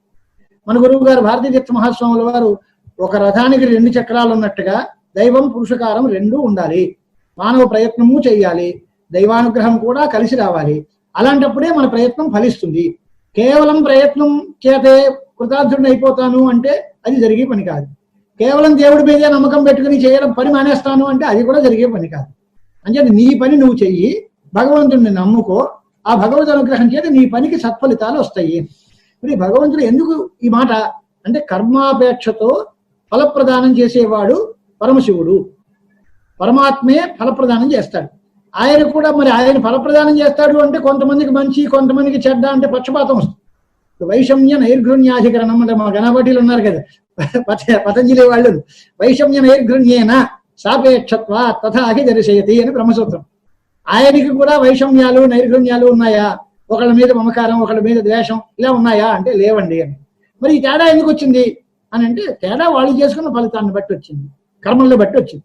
ఆ కర్మలు మరి ఆ కర్మే ఎందుకు చేయాలి వాడు? అందరూ మంచి పని చేసి మంచి ఫలితాన్ని పొందొచ్చుగా, అందరూ చెడ్డ పని ఎందుకు చేస్తారు? వాళ్ళు చేసిన పని బట్టి అన్నారు. ఇంకో తమాషా అయిన ప్రశ్న సూత్రభాష్యంలో ఉంది. ఇప్పుడు వ్యాపారం చేసేటువంటి వాడు ఉన్నాడు అనుకోండి, కిందటి ఏడాది బ్యాలెన్స్ షీట్ వేస్తే మా అధ్యక్షుల వారు ఆడిట్ చేశాడు, కిందటి ఏడాది ఏదో ₹1,00,000 అన్నం వచ్చింది అన్నారు అనుకోండి. దాన్ని భర్తీ చేసి ఇప్పుడు మైనస్ బ్యాలెన్స్ లో ఈ ఏడాది బిజినెస్ మొదలెడతాడు, దీన్ని భర్తీ చేస్తాడు. ఇప్పుడు లాభం కానీ నష్టం కానీ గతంలో ఉండేటువంటి బ్యాలెన్స్ మీద ఆధారపడి ఉంది అంటున్నాం. అసలు మరి వెరీ బిగినింగ్ మొట్టమొదట్లోనే ఒక వ్యాపారం ప్రారంభిస్తాడు వాడు. అంతకు ముందు వాడి దగ్గర ఏ రకమైనటువంటి లావాదేవీలు లేవు. వాడు అంతకు ముందు లాభము లేదు, నష్టము లేదు, పెట్టుబడి లేదు, లాసు లేదు. ఇప్పుడు వాడి పరిస్థితి ఏంటి అని అంటే అలా అనడానికే వీలు లేదు. వేదాంతంలో చెప్పేటువంటి మాట ఏంటి అంటే ఈ సంసారం అనాది, నేను ఇప్పుడే ప్రారంభించాను, ఇప్పుడే స్టార్ట్ చేశాను అనే మాట కుదరదు. ఎన్నో లక్షల యుగాలను బట్టి ఎన్నో లక్షల జన్మలు ఎత్తి ఎత్తి ఎత్తి మానవుడిగా పుట్టాం. గతం లేదు అనే మాట అబద్ధం. జీవ ఈశ విశుద్ధాచిత్ తథా జీవేశయోర్భిద అవిద్య తచ్యుతోర్ యోగ షడస్మాకం అనాదయ అని ఈ ఆరిటిని అనాదులుగా ఒప్పుకుంటున్నాము. సంసారము అనేటువంటిది కల్ప స కల్పపూర్వ. ఈ కల్పానికి ముందు ఇంకో కల్పం, ఆ కల్పానికి ముందు మరో కల్పం, ఆ కల్పానికి ముందు మరో కల్పం. ఏది ముందు అనే ప్రసక్తి లేదు, అనాదిగా ఉంది. విత్తు ముందా చెట్టు ముందా అంటే ఏది చెప్తారు? విత్తనం వేస్తే కానీ చెట్టు రాదు. మరి చెట్టు వచ్చి దానికి పండ్లు వచ్చి పండ్లు విత్తనాలు వస్తే ఆ విత్తనం నాటితే మళ్ళీ పండు చెట్టు వస్తుంది. చెట్టు ముందా విత్తు ముందా అంటే ఎవరు చెప్తారు దీనికి? ఈ చెట్టుకి అంతకు ముందు విత్తనం కారణం, ఆ విత్తనానికి అంతకు ముందు చెట్టు కారణం, మళ్ళీ ఆ చెట్టుకి అంతకు ముందు విత్తనం కారణం. ఇలాగ వెనకాల గెలాల్సిందే తప్ప దీనికి ఆది అనేది లేదు. చేత అనాది అయినటువంటి సంసారంలో ప్రపంచం మొట్టమొదటి నుంచి అజ్ఞానంతో నడుస్తుంది కనుక దీనికి ఫుల్ స్టాప్ పెట్టడం మన చేతిలో ఉంది. మనిషిగా పుట్టినటువంటి వాళ్ళం ఇది మన ఎలా ఉంటూనే ఉంటుందండి, దాన్ని మనం ఏం చేయలేమండి అని వదిలేయక్కలా. ఇతర ప్రాణులకు అందరికీ లేనటువంటి సౌకర్యం మానవుడికి ఇచ్చాడు. దీని మొదలు అనేది మనం పరిశీలించలేము, కానీ ఈ జన్మతో ఇక్కడతో ఫుల్ స్టాప్ పెట్టేయచ్చు. ఇప్పుడు కనుక మనం సరి అయినటువంటి గురువుని ఆశ్రయించి మంచి సాధన చేసి స్వధర్మాచరణం చేసి మన మనస్సుని పరిశుద్ధం చేసుకుంటే ఆగామి సంచితములైన కర్మలు అన్నిటినీ జ్ఞానాగ్నితోటి దశింపజేసేయచ్చు. జ్ఞానాగ్ని సర్వకర్మాన్ని భస్మసాత్ కురుతే అర్జున. ఒక్క ప్రారంభం మాత్రం భోగంతో క్లోజ్ చేసేది. అంచేతనే నిత్య నైమిత్తికైరేవ కుర్వాణో దురితక్షయం. నిత్య కర్మల్ని నైమిత్తిక కర్మల్ని చేస్తూ పాపం లేకుండా చేసుకుని గతంలోనూ రాబోయేటువంటి కర్మల యొక్క ఫలితాలన్నీ మనకి అంటకుండా జ్ఞానం అనేటువంటి అగ్నికి చేత వాటిన్నింటినీ తగ్గింపజేసేస్తే మన ప్రారంభంతో వచ్చినటువంటి దాన్ని అనుభవించి అక్కడితో ఫుల్ స్టాప్ పెట్టేస్తే మళ్ళీ జన్మ ఎక్కలేదు. అంచేత జ్ఞానం పొందితే ముక్తుడవుతాడు. ముక్త పునః న సంసారీ భవతి నస పునరావర్తతే. వాడు మళ్ళీ ఆవృత్తి చెందడు, వాడు మళ్ళీ తిరిగి జన్మ ఎత్తడు అనేది వేదాంత సిద్ధాంతం చెప్పి. ఇది అద్భుతమైనటువంటి మహాసుఖం. విషయ సుఖాలు, లోకంలో సుఖం అనిపించేవన్నీ కూడా చాలా చిన్న చిన్న సుఖాలు, తాత్కాలికమైన సుఖాలు. తాత్కాలికంగా చిన్న చిన్న సుఖాల కోసం వెంపర్లాడి మనం జీవితంలో పరుగులు పరిగెడుతూ ఉంటే ఆ సుఖం మనకి ఎంతకాలం ఉంటుంది? అది వస్తుంది, వస్తే వెంటనే పోతుంది.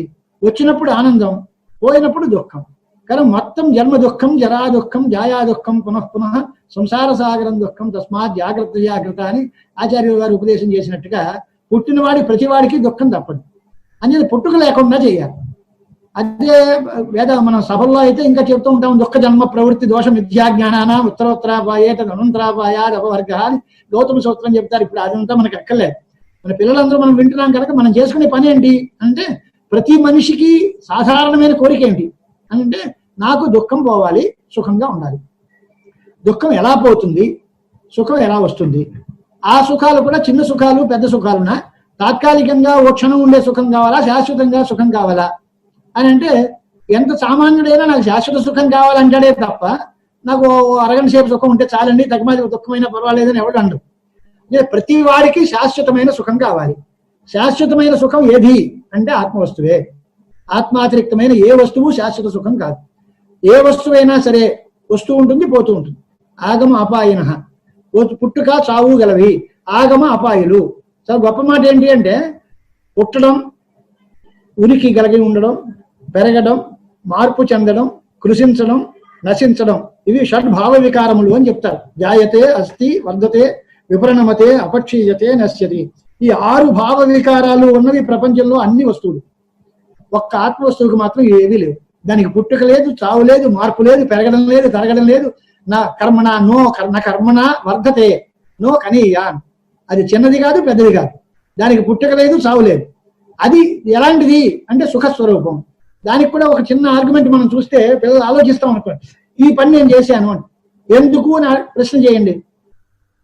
పిల్లడు పుట్టాడు, చాలా సంతోషం, వాడి స్కూల్లో వేసాం, చదువుకున్నాడు. చదువు ఎందుకు అంటే పెద్ద గ్రాడ్యుయేట్ అవుతాడు.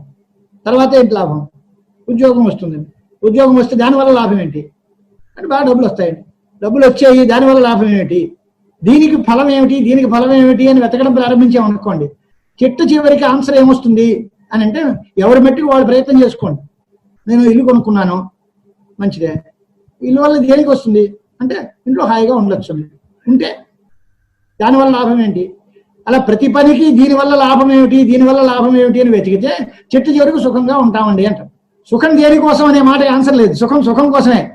సుఖం కనుక కావాలి తప్ప సుఖం ఎందుకు అనే మాట ప్రశ్నే లేదు. తకిమావన్నీ అన్నం తినాలి ఎందుకు? ఆకలి తీరుతుంది. ఆకలి తీరితే ఎందుకు అంటే సుఖంగా ఉంటుంది. వస్త్రం కట్టుకున్నాం, మంచి ఖరీదైన వస్త్రం కట్టుకున్నాం ఎందుకు అంటే ఆనందంగా ఉంది. ప్రతి పని లోకంలో ఎవడు ఏ పని చేసినా అన్ని సుఖం కోసం. అది అల్టిమేట్. అలాగే వెనక వైపు వెళితే ఇది వస్తువు ఉంది, ఈ వస్తువుకి కారణం ఏమిటి, దానికి కారణం ఏమిటి, దానికి కారణం ఏమిటి అని వెనక్కి తవ్వడం ప్రారంభిస్తే చిట్ట చివరికి వెళ్ళేది బ్రహ్మ ఎందే అవుతుంది. అన్నిటికీ కారణం ఏమిటి? మూల కారణం బ్రహ్మ. బ్రహ్మలోంచే ప్రపంచం పుట్టింది. ప్రపంచంలో రకరకాల స్థితుల్లో వస్తువులన్నీ ఉన్నాయి, చిన్న చిన్న మార్పులు అవుతున్నాయి. దానివల్ల వచ్చేటువంటి ఫలితాలు వస్తున్నాయి. ఆ ఫలితాలను అనుభవించే వాళ్ళు అనుభవిస్తున్నారు, బాధపడే వాళ్ళు బాధపడుతున్నారు. ఇదంతా విచిత్రమైనటువంటి ప్రపంచం అంతా నడుస్తుంది. దీనికి చిట్ట చివరి ప్రయోజనం ఫలం సుఖం. మొట్టమొదటి కారణం బ్రహ్మ. ఆ బ్రహ్మ సుఖం ఒకటే. సచ్చిదానంద రూపమైన బ్రహ్మము అంటే చివరికి మిగిలేది బ్రహ్మే. మొట్టమొదటి కారణము బ్రహ్మ వస్తువే. దాని మధ్యలోనే తిరుగుతూ ఉన్నాం మనంతా. అవ్యక్తాదీని భూతాని వ్యక్త మధ్యాని భారత అవ్యక్త నిధనాన్యేవ తత్ర కా పరిదేవన. అలాగే ఇవన్నీ పోతున్నాయి. జాతస్యకి ధ్రువో మృత్యు ధ్రువం జన్మ మృతస్య చ తస్మాత్ అపరిహార్యే అర్థే నత్వం శోచితుం అర్హసి. కానీ మధ్యలో చేసేటువంటి పని ఏమిటి అని అంటే మనం చేసే పని సంప్రదాయం అంగీకరించి ఉండాలి, మనకి పెద్దలు చూపించిన మార్గం అయి ఉండాలి, దానివల్ల మనకి లోకంలో కీర్తి ప్రతిష్టలు ఉండాలి, ధర్మం కలగాలి. అలాంటి వాటిలో ఉంటే దానివల్ల ఆ పని మనం చేయాలి. అర్జునుడు విషాదాన్ని పొందేటప్పుడు ఏం చెప్పారు? అస్వర్గ్యం అకీర్తికరం అర్జున, అనార్యజుష్టం అస్వర్గ్యం అకీర్తికరం అని 3 మాటలు అన్నారు. ఇది ఆర్యులు అంగీకరించిన పద్ధతి కాదు, పెద్దవాళ్ళు ఆచరించిన విధానం కాదు. దీనివల్ల నీకు స్వర్గం వస్తుందా అంటే రాదు, పైగా అపకీర్తి వస్తుంది. అపకీర్తి మరణం కంటే కూడా బాధని కలిగించేటువంటి విషయం. అంచేత నువ్వు ఇవాళ వెన్ను చూపి పారిపోయి నువ్వు దయ చూపించావు వాళ్ళ మీద అనుకోరేవడను. వెన్ను చూపి పారిపోయాడంటే భయపడ్డాడు, పారిపోయాడు అని అంటారు. అది అలాంటి పరిస్థితి కాదు, యుద్ధం చేయాలి అనే మాటే చెప్పారు. అలాగే అంచేత మనం మానవ జీవితంలో మనం పుట్టాం కనుక మనం చేయాల్సిన పనులు ఏమిటి అంటే ధర్మ మార్గంలో మన పెద్దలు మనకు చూపించినటువంటి మార్గం ఏదైతే ఉందో దాన్ని అనుసరించాలి. అది పెద్దలు సమ్మతించి ఉండాలి. మనకి విహితమైనటువంటి కర్మలు ఏవైతే ఉన్నాయో అది మనం అందరం కూడా వేదశాస్త్రాలు ప్రమాణంగా తీసుకునేటువంటి వాళ్ళు అదంతా చెయ్యాలి. అవన్నీ మాకు వేదాలు రావు, శాస్త్రాలు రావు, మాకు తెలియదండి, ఏం చేయాలో తెలియదండి అంటే అలూక్షా ధర్మ కామాస్యు ఏ తథా తత్ర వర్తేరం తథా తత్ర వర్తేథాహం. పెద్దలు ఎలా చేశారో వాళ్ళు చేసినట్టుగా మనం చేయాలి. ఏనాశ్చ పితరో యాతాహ ఏన యాతాహ పితామహాహన్. మన తండ్రులు, తాతలు, ముత్తాతలు, పెద్దలందరూ ఏ మార్గంలో నడిచారో ఆ మార్గాన్ని అనుసరిస్తూ మన మార్గాన్ని మనం సంచరించుకుంటూ వెళ్ళాలి. దానికోసం చేసే పనుల్లో మనం అందరం కూడా చేయాల్సిన మార్గం ఏమిటి అని అంటే స్వధర్మాచరణం చేయాలి. స్వధర్మాచరణం చేసేటప్పుడు ఇంకొక కన్ఫ్యూజన్ లేకుండా చేసుకునే మాట ఏంటంటే ఎవడు ఏ పని చేయకుండా ఉండలేరు, ఏదో పని చేయాలి. ఆ పని శాస్త్రీయమైన కర్మనే చేయాలి అనేది సెకండ్ స్టెప్. నహి కశ్చిత్ క్షణమపి జాతతిష్టత్యకర్మ కృతు అని మొదట్లో అన్నాడు గీతల్లో. ఎవడు ఏ పని చేయకుండా ఉండలేరు. మరి ఏదో పని చేస్తామండి, ఏదో పని చేయడం కాలేదా, మంచి పని చేయండి. ఆ మంచి పని కూడా నా కోసం ప్రయోజనంతో చేస్తాము, మంచిదే. అది నిష్కామ కర్మయోగంగా మారితే ఇంకా అదృష్టం, ఇంకా గొప్పది. పని చేయడం వేరు, ఆ పని శాస్త్రోక్తమైన కర్మని చేయడం వేరు. ఆ చేయడం కూడా నాకు ఏ ఫలితము అక్కర లేకుండా భగవదర్పణ బుద్ధ్యా చేస్తాము అని అంటే అది చిత్తశుద్ధికి కారణం అవుతుంది. మన శాస్త్రాల్లో నిర్వచించిన మార్గం ఏంటి అని అంటే ఇప్పుడు యజ్ఞం చేశాం, స్వర్గం వస్తుంది. యజ్ఞం చేసా నాకు స్వర్గం అక్కర్లేదు అని యజ్ఞం చేస్తే ఏమొస్తుంది అని అంటే నీ చిత్తం శుద్ధమవుతుంది. లేక దానం చేసాం, యజ్ఞదాన తపఃకర్మ నత్యాజ్యం కార్యమేవ తత్, యజ్ఞము దానము తపస్సు ఈ మూడింటిని చెయ్యాలి, నాకు ఈ ఫలితం కావాలి అని కోరుకుని చేస్తే ఆ ఫలితం వస్తుంది. ఏ ఫలితము అక్కర్ లేకుండా పరమేశ్వరుడు సంతోషించుగాక అని చేస్తే మనశ్శుద్ధి కలుగుతుంది. ఆ మనశ్శుద్ధి కలిగితే జ్ఞానం పొందడానికి తగిన వీలవుతుంది. అంచేత మనుష్యానాం సహస్రేషు కశ్చిత్ యతతి సిద్ధయే అని గీతల్లో చెప్పిన మాటకి అర్థం ఏంటి అంటే అందరూ పనిచేసే వాళ్ళే.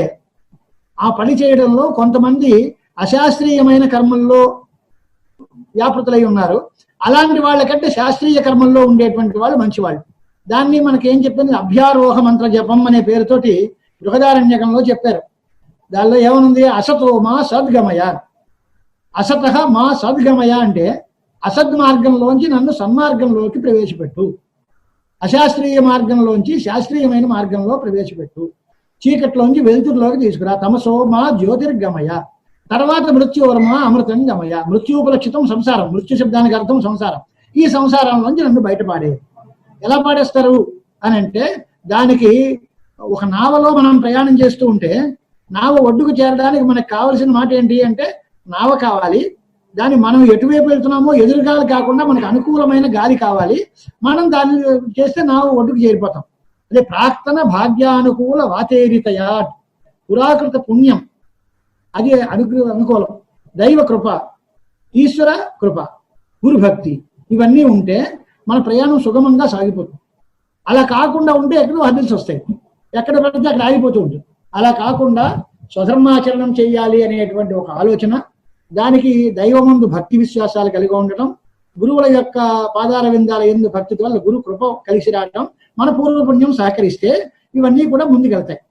అంచేత అలాగే న్యాయ మార్గంలో వెళ్ళేటువంటి వాడికి దైవం సహకరిస్తుంది అనేది కూడా మనం చెప్తున్నాం.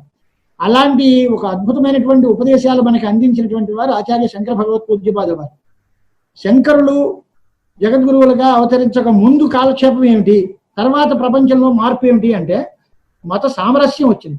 అంతకు ముందు మతం పేరుతో మారణ హోమాలు జరిగాయి. మా దేవుడు గొప్ప అంటే మా దేవుడు గొప్ప అని, వైష్ణవుల్ని చూస్తే శైవులకి పడదు, శైవుల్ని చూస్తే వైష్ణవులకి పడదు, ఆ మతం పేరుతోటి బలుళ్ళు అని ఇచ్చి అనేక రకాలైనటువంటి హింసాకాండకి ఎంత వాళ్ళు ఉద్యుక్తులు అయ్యారు. దాన్ని మరీ ఎక్స్ట్రీమ్ గా హింస పనికిరాదు, పూర్తి అహింసావాదము అనేటువంటి పేరుతో అన్నిటికీ బంద్ చేసేసి బౌద్ధులు తయారయ్యారు. అది తప్పే ఇది తప్పే. పూర్తిగా అహింసని పాటిస్తాము, ఇంకా అసలు ఏమీ చేయడానికి వీలు లేదు, యజ్ఞం కూడా చేయడానికి లేదు అనేటువంటి పిడివాదము పనికిరాదు. అలాగని ఎన్ని పడితే అన్ని క్రూర కర్మలు చేసి మా దైవం కోసం మేము ఏమైనా చేస్తాం, ఇతరులను అందరినీ తిడతాము అనేటువంటి మాట చెప్పడం కూడా పనికిరాదు. అంచేత ఆచార్యుల వారి సమన్వయం ఏమిటి అంటే మన షణ్మత స్థాపనాచార్యులు సమన్వయంగా 6 మతాలకి సమన్వయం చేశారు. ద్విసప్తతి మతోచ్ఛేత్రే నమః అని 72 అవైదిక మతాలని ఖండించారు. ఖండించారంటే అంత పూర్తిగా మీ మతం అంతా పనికిరాదు అనలే, దాంట్లో ఎంత పార్ట్ వరకు చేయొచ్చో దాన్ని అంతటినీ యాక్సెప్ట్ చేశారు. దానివల్ల మోక్షం వస్తుంది అంటే మాత్రం అది కాదయ్యా, మళ్ళీ తిరిగి మా దగ్గరికి వచ్చి మా దగ్గర జ్ఞానం పొంది మోక్షం రావాలి అని చివర సవరణ చేశారు తప్ప పూర్తిగా అందరినీ నిరాకరించలేదు, అలాగని పూర్తిగా అందరినీ ఒప్పుకోను లేదు. వేద సమ్మతంగా చెప్పిన మాటలను అన్నింటినీ యాక్సెప్ట్ చేశారు. వేదానికి విరుద్ధంగా మా కల్పనలో మేము మా శాస్త్రంలో ఈ రకమైన సిద్ధాంతాలు చేస్తాము అంటే దాన్ని ఒప్పుకోలేదు. అంచేత వేదాన్ని ప్రమాణంగా తీసుకుని సనాతన వైదిక ధర్మ సంస్థాపనం కోసమే అవతరించినటువంటి ఆది పురుషుడు ఆదిశంకర భగవత్పాదాచార్యుల వారు. ఆయన అవతారం దేనికోసం అని అంటే ధర్మ సంస్థాపనం కోసం. దేవతలందరూ అడిగింది ఏంటి అంటే లోకాన్ని చక్కదిద్దండి, పరిస్థితి బాగలేదు, మీరు జాగ్రత్తగా దీన్ని సరిదిద్దండి అని అడిగాడు. సరిదిద్దండి అంటే ముందు ఏమో కుమారుల భట్టపాదులను పంపించి కర్మకాండని వ్యాప్తి చేశారు. అప్పుడు చెప్పిన మాట ఏంటి అంటే కాండత్రయాత్మకే వేదే ప్రోద్ధృతే స్యాద్ ద్విజోద్ధృతి. కాండత్రయాత్మకమైన వేదం ఉంది, ఆ వేదాన్ని ఉద్ధరిస్తే బ్రాహ్మణ్యం ఉద్ధరింపబడుతుంది. ఆ బ్రాహ్మణ్యం ఉద్ధరింపబడితే వర్ణాశ్రమ ధర్మాలు ఉద్ధరింపబడతాయి. అప్పుడు జగత్ కళ్యాణము, లోకమంతా సుభిక్షంగా సంతోషంగా ఉండేటువంటి అవసరం వస్తుంది, అవకాశం వస్తుంది. అంచేత వేద రక్షణం చేద్దాము అన్నారు. పూర్వకాండ ఆయన చేశారు, ఉపాసనాకాండను సంకర్షణ పతంజలులు నిర్వహించారు. తర్వాత నీ వల్ల అవదు, నేను వస్తాను, నేనే కలగజేసుకుంటాను అని జ్ఞానకాండని వారే స్వయంగా వచ్చి ప్రచారం చేశారు. దాంట్లో మండల మిశ్రులతో చేసినటువంటి వాదం అత్యద్భుతమైన వాదం. అమ్మవారితోటి వాదం జరిగింది, నీలకంఠ పండితులతో వాదం జరిగింది, ప్రభాకర మిశ్రులతో వాదం జరిగింది, కాపాలికులతో వాదం జరిగింది. అనేక రకాలైనటువంటి ఉద్దండ పండితులతో వాదాలు చేసి సర్వజ్ఞ పీఠాన్ని అధిరోహించి సనాతన వైదిక ధర్మ స్థాపనం, అద్వైత సిద్ధాంత ప్రచారము అనేటువంటిది లక్ష్యాన్ని పూర్తిగా నిర్వహించినటువంటి ఆచార్య శంకర భగవత్ పూజ్యపాదులు వారు మనకి గురువులు. వారి కాలంలో ఉన్న వాళ్ళు అదృష్టవంతులు, వారిని చూశారు, వారితో మాట్లాడారు. మీరు తిట్టినా బాగానే ఉంటుందండి అన్నారు మా నాన్నగారు ఎవరో. అలాగా ఆయన చేత చీవాట్లు తిన్నా, ఆయన చేత కాపురం కూలిపోయి సన్యాసం పుచ్చుకున్న సురేశ్వరాచార్య వారు చాలా సంతోషించి మాకు మీలాంటి వారు గురువు దొరికారండి అన్నాడే తప్ప నా కాపురం పోయిందండి అనలా. ఎందుకంటే జగద్గురువులు అంతటి వారు జ్ఞాన ప్రబోధం చేశారు కనుక మండన మిశ్రులు కూడా చాలా సంతోషించి సురేశ్వరుడు అనే పేరుతో ఉన్నారు. చాలా లోకజ్ఞత ఎంతవరకు ఉంది అంటే ఒక మాట మనం అనుకుంటే సమయం తక్కువ, దాన్ని బట్టి మనం ముగిద్దాం. సురేశ్వరాచార్యుల వారి మీద చాలా పరమ శత్రుత్వంతో మొదటి వాదానికి ప్రారంభించారు ఆయన మండన మిశ్రులు పేరుతోటి. మండన మిశ్రులుగా ఉన్నంత కాలంలో మండన మిశ్రుడికి శంకరుడికి పచ్చగడ్డేస్తే భగ్గుమనేటువంటి పరిస్థితి. తర్వాత ఈ వాదంలో ఆయన ఓడిపోవడము, ఈయన జయించడము, ఆయన్ని సన్యాసాశ్రమం ఇచ్చి సురేశ్వరులు అని పేరుతో పిలవడం, ఆయన శృంగేరి శారదా పీఠానికి ఉత్తరాధికారిగా మొట్టమొదటి పీఠాధిపతులుగా నిర్ణయించడం అవన్నీ జరిగాయి. ఆ తర్వాత ఆయన మీద చాలా మమకారం వచ్చి నేను సూత్రభాష్యం రాశాను, దాని మీద నువ్వు వార్తికం రాయవయ్యా, నువ్వు చాలా మహాపండితుడివి, దాని మీద వార్తికం రాయవయ్యా అని అడిగారు. వార్తికం అంటే ఏంటి అంటే ఈ రాసిన పుస్తకం సక్రమంగా ఉందా లేదా, దీనిలో ఏవైనా లోపాలు ఉన్నాయా, ఎక్కడైనా చెప్పాల్సినవి మానేశారా, లేదా తప్పులు చెప్పారా, ఎక్కువ అనవసరంగా చెప్పారా, వాటిని అన్నిటినీ సర్దిద్ది ఎంత చెప్పాలో అంతా అట్టేపెట్టి చెప్పనిది పూర్తి చేసి అక్కర్లేని దాన్ని తీసేసి ఉక్త అనుక్త దురుక్త చింతాకరం వాక్యం వార్తికం అని పేరు. అలాంటి గ్రంథం రాయమని సురేశ్వరాచార్యుల వారిని కోరారు శంకరాచార్యుల వారు. ఎంత గొప్ప మాట చూడండి. తనకు ప్రధాన శత్రువు, మొత్తం ప్రపంచంలో తనని ఎదిరించి నిలబడినటువంటి మనిషి ఆయన్ని కోరాడు. కోరితే లోకల్ డెమోక్రసీ కదా, పక్కనున్న వాళ్ళందరూ కలిసి అబ్బే ఆయన నిన్నటి వరకు ఎక్స్పర్టీ మనిషి అండి, ఆయన రాస్తే మేము ఒప్పుకోం, పద్మపాదాచార్యుల వారు ఉన్నారు మనకి చాలా సీనియర్ మోస్ట్, ఆయన్ని చెప్పండి, లేదా మీకు సేవ చేసే అదృష్టవంతులైన తోటకాచార్యుల వారు ఉన్నారు, తామలకాచార్యులు ఉన్నారు, వీళ్ళు ఎవరైనా రాయొచ్చు, కానీ సురేశ్వరుడు రాస్తే మేము ఒప్పుకోమండి, మీ గ్రంథానికి ఆయన ఆ హృదయాన్ని ఆయన గమనించడు, ఆయనకు తోచింది రాస్తాడు, ఆయనకి పూర్వం నుంచి వాసన ఎక్కువ కర్మ మార్గం మీద, అదే రాస్తారు తప్ప మీ హృదయాన్ని చెప్పడు అని వాళ్ళందరూ ఏకకంఠంతో తిరస్కరించారు. అప్పుడు సురేశ్వరుల్ని పిలిచి శంకరాచార్య వారు చెప్పిన మాట ఏంటో తెలుసా, బహుజన విరోధం పనికిరాదు నాయన, అంతమంది వద్దన్న తర్వాత నేను చేస్తే నాకు మాత్రం ఏం గౌరవం, నీకు మాత్రం ఏం ప్రతిష్ట, అంచేది వదిలే, వాళ్ళందరూ వద్దంటున్నారు కదా వదిలేద్దాం అన్నారు. అంటే జనామోదానికి కట్టుబడి ఉన్న మనిషి, జనులందరి అభిప్రాయానికి వ్యతిరేకంగా తను నిర్ణయించలే. కానీ లౌక్యం ఏం చేశాడు, ఇంకా ఆయన తప్ప మిగతా ఇంకెవరూ రాయడానికి దీనికి అధికారం లేదు, ఈ భాష్యానికి వార్తికమే రాదు కొండన్నాడు. రాస్తే ఆయనే రాయాలి, లేకపోతే వార్తికమే లేదు, సూత్రభాష్యానికి వార్తికం లేదు. సరే వాళ్ళందరూ నోరు మూసి కూర్చున్నారు.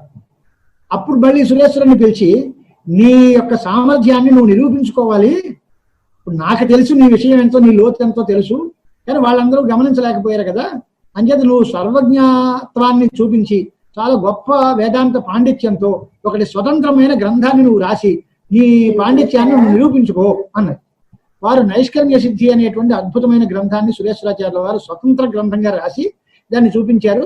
అప్పుడు పక్కనుండే పండితులందరూ కూడా ఆమోదించి మేము పొరపాటు పడ్డామండి, సురేశ్వరులు అంత మహానుభావులు, వారి పాండిత్యం నిరుపమానమైన పాండిత్యం, మీరు మెచ్చిన మనిషి, మీకు సమానమైనటువంటి పండితులైనా మేము అంగీకరిస్తున్నామండి అని.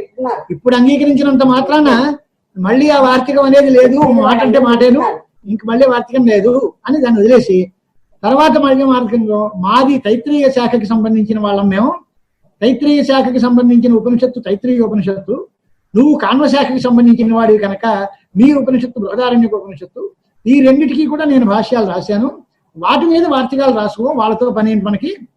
సూత్రభాష్యం అంటే నేను రాయమన్నాను, వాళ్ళు వద్దన్నారు, ఈ ఉపనిషత్ భాష్యాలకి వార్తికం నువ్వు రాయి అని పురమాయించారు. అది ఇవాళకి వార్తికాంత బ్రహ్మ విద్య అని పేరు. సురేశ్వరాచార్యుల వారు రాసినటువంటి వార్తికాన్ని చదివితేనే తైత్రీయోపనిషత్ భాష్యం పరిపూర్ణంగా తెలిసినట్టు అర్థం. అంత గొప్ప గ్రంథాన్ని రాసినటువంటి సురేశ్వరాచార్య స్వామి వారు మొట్టమొదటి పీఠాధిపతులుగా శృంగేరి శారదా పీఠాన్ని అధిరోహించారు. అలాంటి అద్భుతమైన చరిత్ర శంకరాచార్యుల వారి చరిత్రనంతటినీ తిరగతోడితే ఎన్నో రకాలైన అమూల్యమైనటువంటి విషయాలన్నీ బయటకు వస్తాయి. వారు చెప్పినటువంటి ప్రమాణ గ్రంథాలు, ప్రామాణికాలు, ఉపనిషత్తులు, అనేక రకాలైనటువంటి కొటేషన్స్, వీటిని అన్నింటినీ మనం చూసుకుంటూ ఉంటే ఆయన పరిస్థితి ఏమిటి అంటే ఎవరు ఏ స్థాయిలో ఉన్నారో వారు ఆ స్థాయిలోనే సాధన చేయాలి.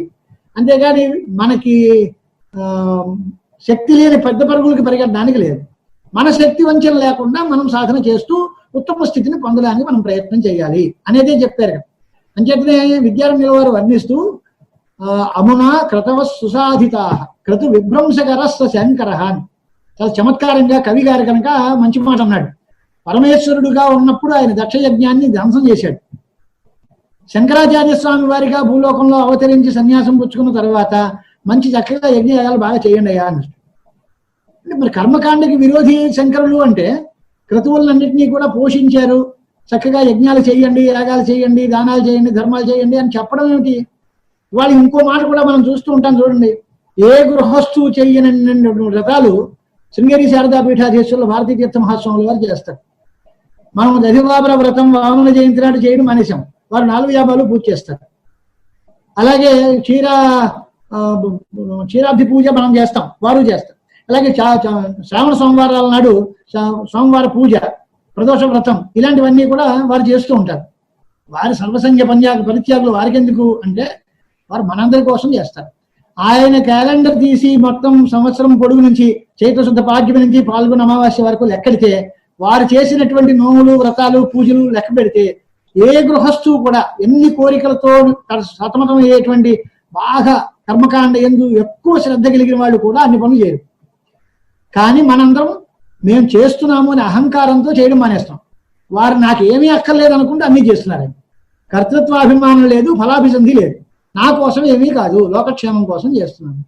ఇది చేస్తున్నాననేటువంటి పట్టుదల నాకు లేదు. ఇది చేయడం వల్ల నాకు వచ్చే లాభం లేదు. యస్య నాహంకృతో భావ అంటుంది భగవద్గీత. అహంకారం లేకుండా పని చేయాలి. పని మానేయమని చెప్పలేదు. పని యొక్క ఫలితాన్ని ఆశించొద్దు. కర్మణ్యేవ అధికారస్తే మా ఫలేషు కదాచన. అంతే తప్ప పని మానేస్తాను అని అంటే మాట కుదరదు. కర్మ సన్యాసం చేసినంత మాత్రాన వాడు యోగి కాలేడు. కర్మల్ని వదిలిపెట్టేస్తే వాడు భ్రష్టు అవుతారు తప్ప ఆ మానేయడం వల్ల వచ్చే పాపం కూడా వస్తుంది, కానీ వాడు బాగుపడ్డు. కానీ మరి కర్మలు బంధకాలు కదా అన్నాడు. కర్మలు బంధకాలు ఎప్పుడవుతాయి? ఆ ఫలితాన్ని ఆశించి నువ్వు చేస్తే ఫలితం బంధకం అవుతాయి. యజ్ఞార్థాత్ కర్మను అన్యత్ర లోకోయం కర్మబంధన. యజ్ఞార్థమైన కర్మ తప్ప మిగతా కర్మ అయితే బంధకం అవుతుంది. యజ్ఞార్థమైన కర్మ అయితే బంధకం కాదు.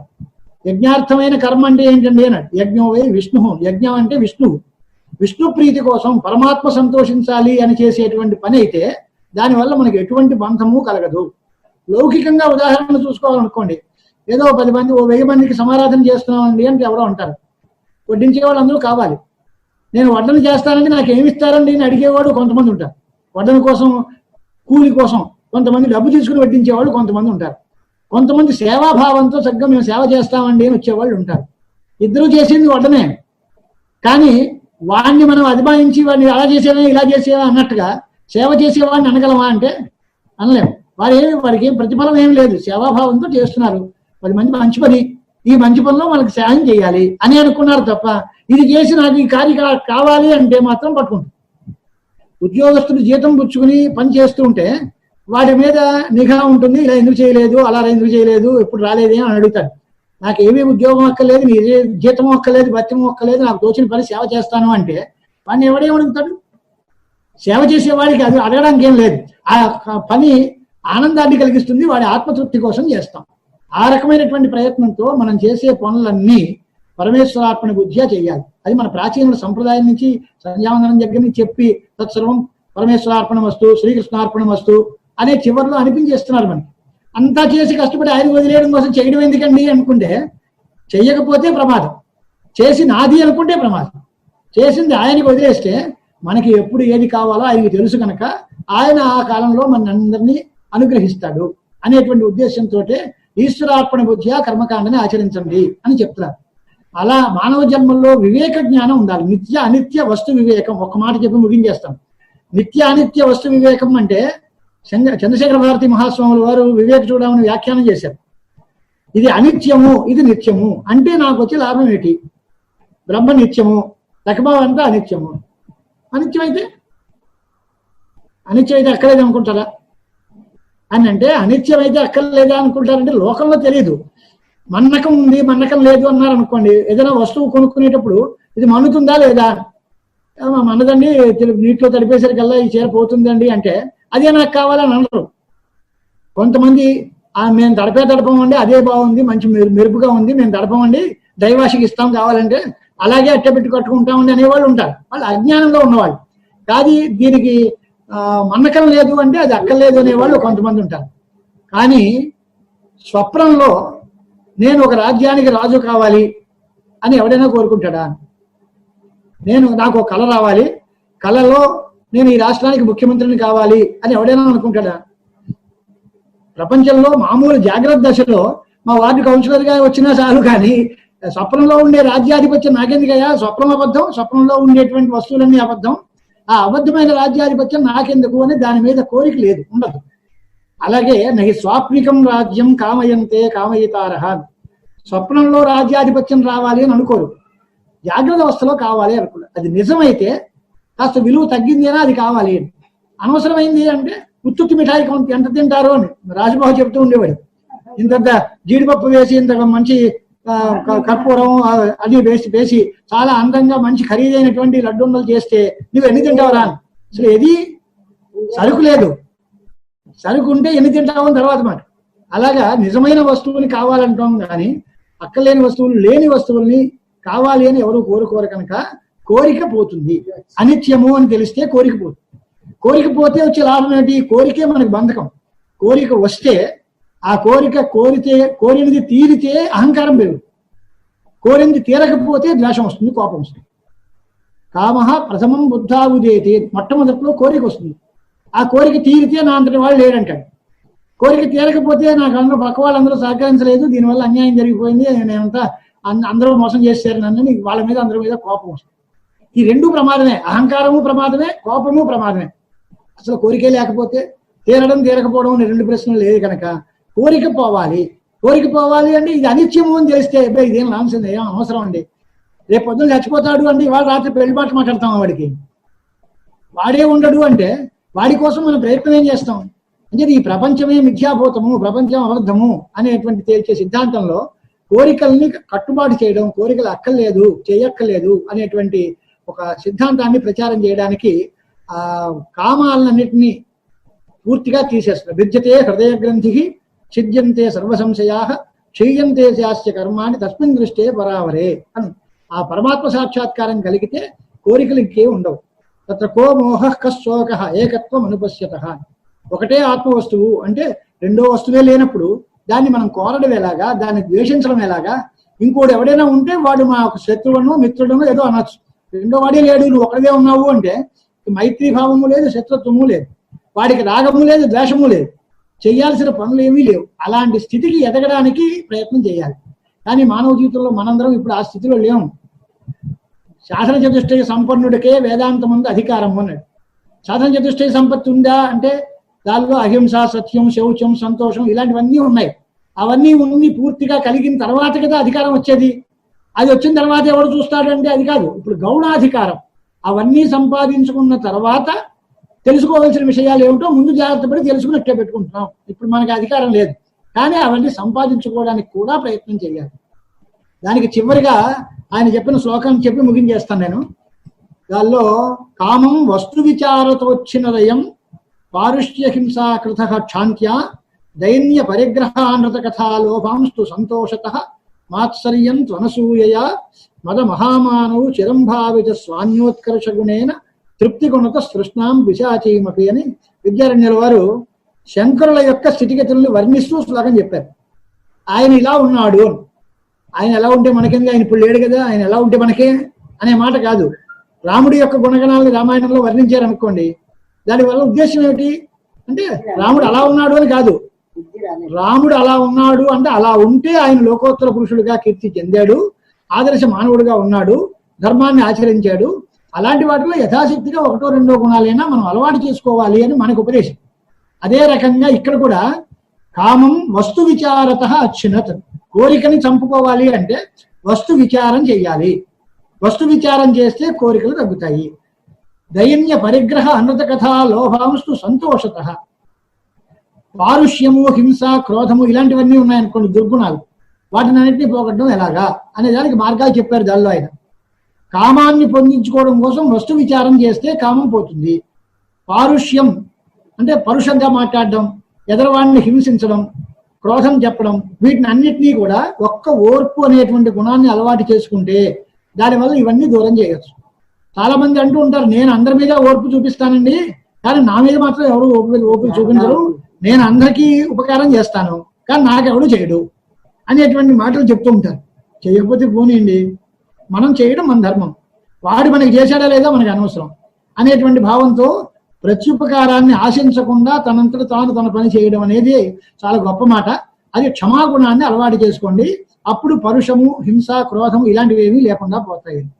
ఇంకొక గొప్ప గుణాలన్నీ ధైర్యం, ఎంత ఉన్నా లేదనుకోవడం, ఎంత వచ్చినా చాలదో అనుకోవడం, ఇంకా కావాల్సిందల్లా రాబట్టేయడం, పొందిస్తే ఇంకో 10 పైసలు ఇవ్వండి లేదా రిక్షా డబ్బులు ఇవ్వండి, మళ్ళీ ఇలాగ పరిగ్రహం, అబద్ధాలు ఆడడం, ఇచ్చినా ఇవ్వలేదనడం, రెండోసారి చేయబడ్డం, లోభం చెప్పడం, ఇలాంటివన్నీ దుర్గుణాలు. వాటిని అన్నిటినీ దూరం చేయడం ఎలాగా అంటే ధైర్య పరిగ్రహ అనృత కథ లోభాంశు సంతోషత, సంతోషము అనే గుణాన్ని అలవాటు చేస్తే వీటిని అన్నిటినీ దూరం చేసుకోవచ్చు. ఇక మాత్సర్యం అనేటువంటిది ఒకటి ఉంది. ఎదరవాడు బాగుపడితే మనం చూడలేని పరిస్థితి ఉంటుంది. మాత్సర్యం, వాడు బాగున్నాడు అంటే మనకి కళ్ళలో నిప్పులోసుకోవడం. దీన్ని ఏం చేయాలి అంటే అసూయ రాహిత్యాన్ని అలవాటు చేసుకుంటే ఇప్పుడు బాగున్నాడు, చాలా సంతోషం. ఇంకో యోగ సూత్రాల్లో కూడా ఇంకో మాట ఉంది, మైత్రి, కరుణ, ముదిత, ఉపేక్ష అనేటువంటి 4 చెప్పి ఎవరితో మైత్రి చేయాలి, ఎవరి దగ్గర దయ చూపించాలి, ఎవరి దగ్గర సంతోషించాలి, ఎవరి పట్ల ఉపేక్షాభావాన్ని వహించాలి అనేది కూడా శాస్త్రం నిర్వచించింది. మనుషులు 4 రకాలుగా ఉంటారు. ఆ 4 రకాల్లోనూ సుఖ దుఃఖ పుణ్యాపుణ్య విషయానాం భావనాత చిత్త ప్రసాదనం ఉంది యోగ సూత్రాల్లో. అంచేత సుఖంగా ఉన్న వాళ్ళని చూస్తే వాళ్ళతో స్నేహం చేయాలి. స్నానం చేస్తే వాడు ఏసీ కారులో వెళ్తున్నాడు అనుకోండి, మా ఫ్రెండ్ అంటే మనం కూడా ఏసీ కారులో పోవచ్చు, ఏదో సిటీ బస్సులో తోలుకుని ఈగలు దోమలు అక్క లేకుండా దానిలో పోవచ్చు. మనకి కారు అక్కలే, మనం కొనకపోయినా మంచి వాడితో స్నేహం ఉంటే మనకి మంచి ఫలితం వస్తుంది. మనం మంచి పని చేసేటువంటి వాడిని సంతోషిస్తూ ఉంటే మనం ఆనందాన్ని అనుభవించవచ్చు. సుఖాన్ని పొందే వాళ్ళతో కనుక మనం సరిగా ఉండే మాట అయితే మనకు కూడా సుఖం వచ్చేటువంటి అవకాశాలు ఉంటాయి. ఇలాగా మైత్రి, కరుణ, అపుణ్యం అంటే బాధపడే దుఃఖం పొందేటువంటి వాళ్ళని చూస్తే జాలి పడితే మనం కొంతవరకు దానికి ఉపకారం చేయడానికి అవకాశం ఉంటుంది. మరి పాపాత్మలను చూస్తే క్రోధము, ద్వేషము పనికిరాదు. అయ్యో భగవంతుడు వారిని అన్యాయం చేశారు, వాళ్ళకైనా వాళ్ళు మంచి పని చేసి మంచి బుద్ధి ప్రసాదించి వాళ్ళు బాగుపడేటువంటి అవకాశం ఇస్తే బాగుండు అన్నారు. గాలే కారుణిక త్వయైవతే సంరక్షణీయా నరాహ అంటాడు ఉదయనాచార్యులు వారు. దుర్మార్గులైన నాస్తికులు ఉన్నారు, వాళ్ళు మంచి పని చెయ్యరు, ఎదరవాడిని చేయనివ్వరు, అన్నిటికీ అడ్డాలు పడుతూ ఉంటారు. వాళ్ళకి ఎన్నో రకాల ఉపదేశాలు మేము చేశాం, అయినా వాళ్ళ మనసు కరగలేదు. చేవం శృతి నీతి సంప్లవజలైర్ భూయోభిరాక్షాళితే ఏషాం చేతసి నాస్పదం ఆదదాసి తే శైలసారాశయ. వాళ్ళ గుండె పాషాణం, రాయి లాంటి హృదయం. వాళ్ళకి మేము ఏం చెప్పినా ప్రయోజనం లేదు. వేదవాక్యాలు చెప్పాం, స్మృతి గ్రంథాలు చూపించాం, యుక్తులు చూపించాం, న్యాయాలు చెప్పాం, పురాణ కథలు చెప్పాం, అయినా వాళ్ళు వినలేదు, వాళ్ళ మనస్సు కరగలేదు. ఏం చేయాలి అంటే నువ్వే దిక్కునైనా వాళ్ళకి మంచి బుద్ధి ప్రసాదించు అని. అంతేగాని వాళ్ళ మీద ద్వేషం పెట్టుకోకూడదు అని. అంచేతనే భగవంతుడు ఏం చేస్తాడు అంటే అందరూ మంచి పని ఎందుకు చేయలేదు అనే ప్రశ్నకి సమాధానంగా శంకరుడు ఏం చెప్పారంటే ఎవరిని బాగు చేద్దాం అనుకుంటారో వాడికి మంచి బుద్ధి ప్రసాదిస్తారు, వాడి చేత మంచి పని చేయిస్తారు, అప్పుడు మంచి ఫలితాలు ఇస్తారు. ఎవరిని అణగదొక్కుదాం అనుకుంటారో, ఎవరిని శిక్షిద్దాం అనుకుంటారో వాడికి చెడ్డ కర్మలు చేయాలి అనేటువంటి ఆలోచన కల్పించి తమ అసాధు కర్మ కారయతి అధోనినీషతే ఉంది ఉపనిషత్తులో. ఎవరిని కిందకి తోసేద్దాం అనుకుంటారో వారి చేత తప్పుడు బుద్ధి కలిగించి వాళ్ళ చేత తప్పుడు ఆలోచన కలిగి వాళ్ళు తప్పుడు పని చేస్తే దానికి తగినటువంటి శిక్షణ వాడికి వేస్తారు. అంతేగాని డైరెక్ట్ గా యాక్షన్లోకి రారు. సుఖము దుఃఖము ముందు ఇచ్చేయడం అంటే కుదరదు. వాడు మంచి పని చేస్తే సుఖం ఇస్తాం, చెడ్డ పని చేస్తే దుఃఖం ఇస్తాం. చెడ్డ పని ఎందుకు చేశాడు అంటే అలాంటి ఆలోచన కలిగి, ఆ ఆలోచన ఎవరిచ్చారు అంటే భగవంతుడి యొక్క ప్రేరణ వల్ల అలాంటి దుర్బుద్ధి కలిగింది లేదా సద్బుద్ధి కలిగింది.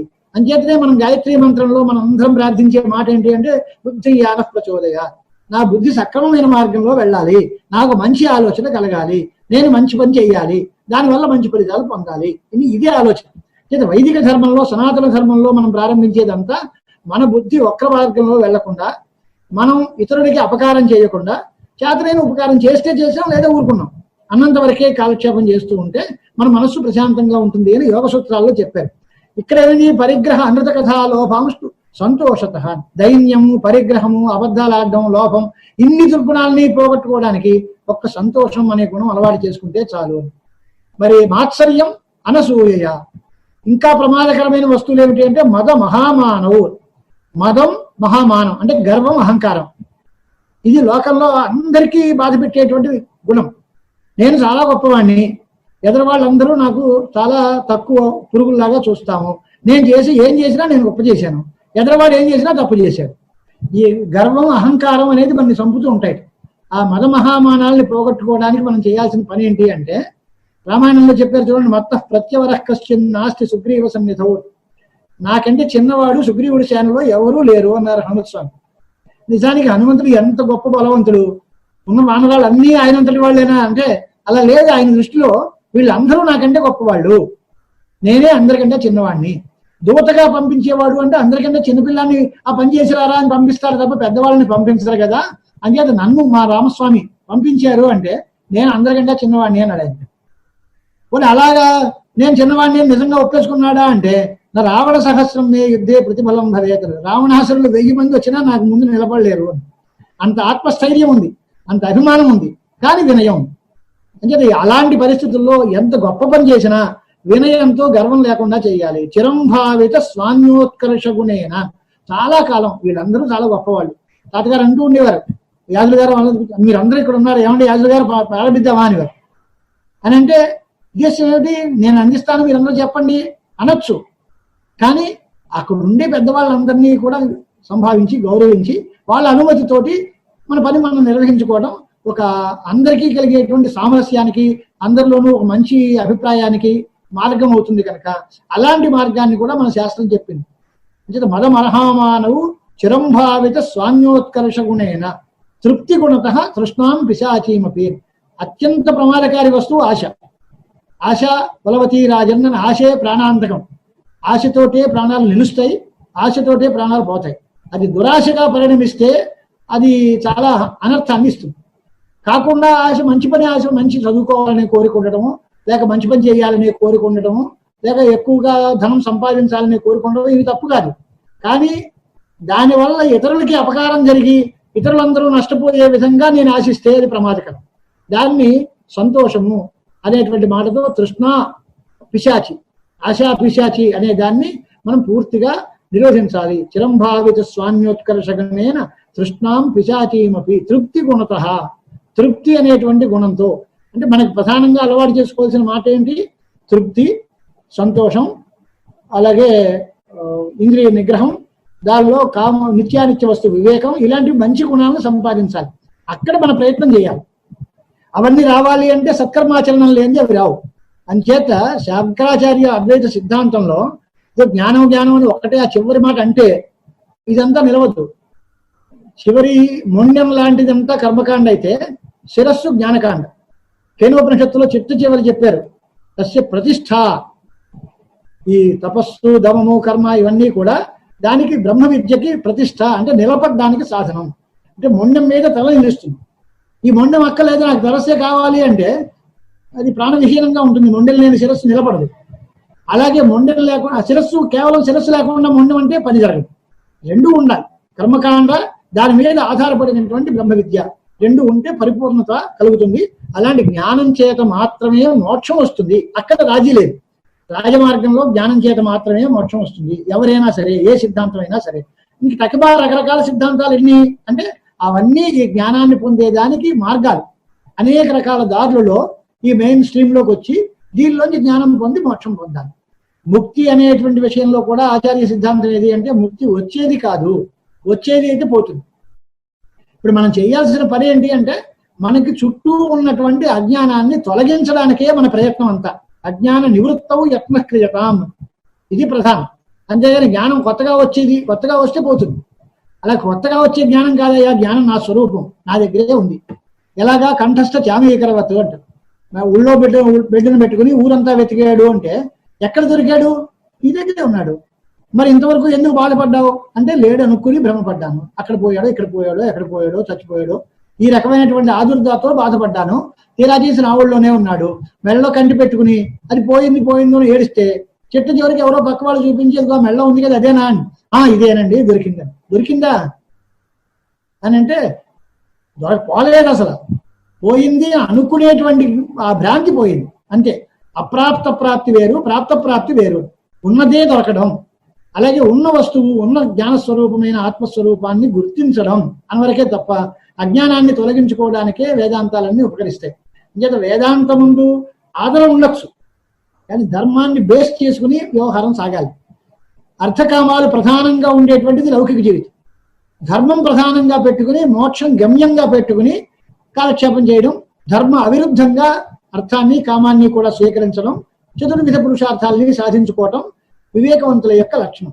దానిలో క్రమక్రమంగా దీని మీద పాలు తగ్గుతూ, ధర్మం మీద పాలు పెరుగుతూ, రజోగుణం తమోగుణం పాలు తగ్గుతూ ఉంటే సత్వగుణం బాగా పెరిగితే మనస్సులో జ్ఞానం బాగా వస్తుంది.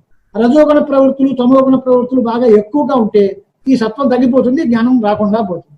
ఆ రాజస తామస ప్రవృత్తుల్ని సంఖ్యలలాగా పోల్చారు శాస్త్రంలో. ఆ సంఖ్యలు పెట్టుకుంటే కాలం నడవడం కష్టం, నడక్కి ఆ సంఖ్యలు లేకుండా ఉండాలి.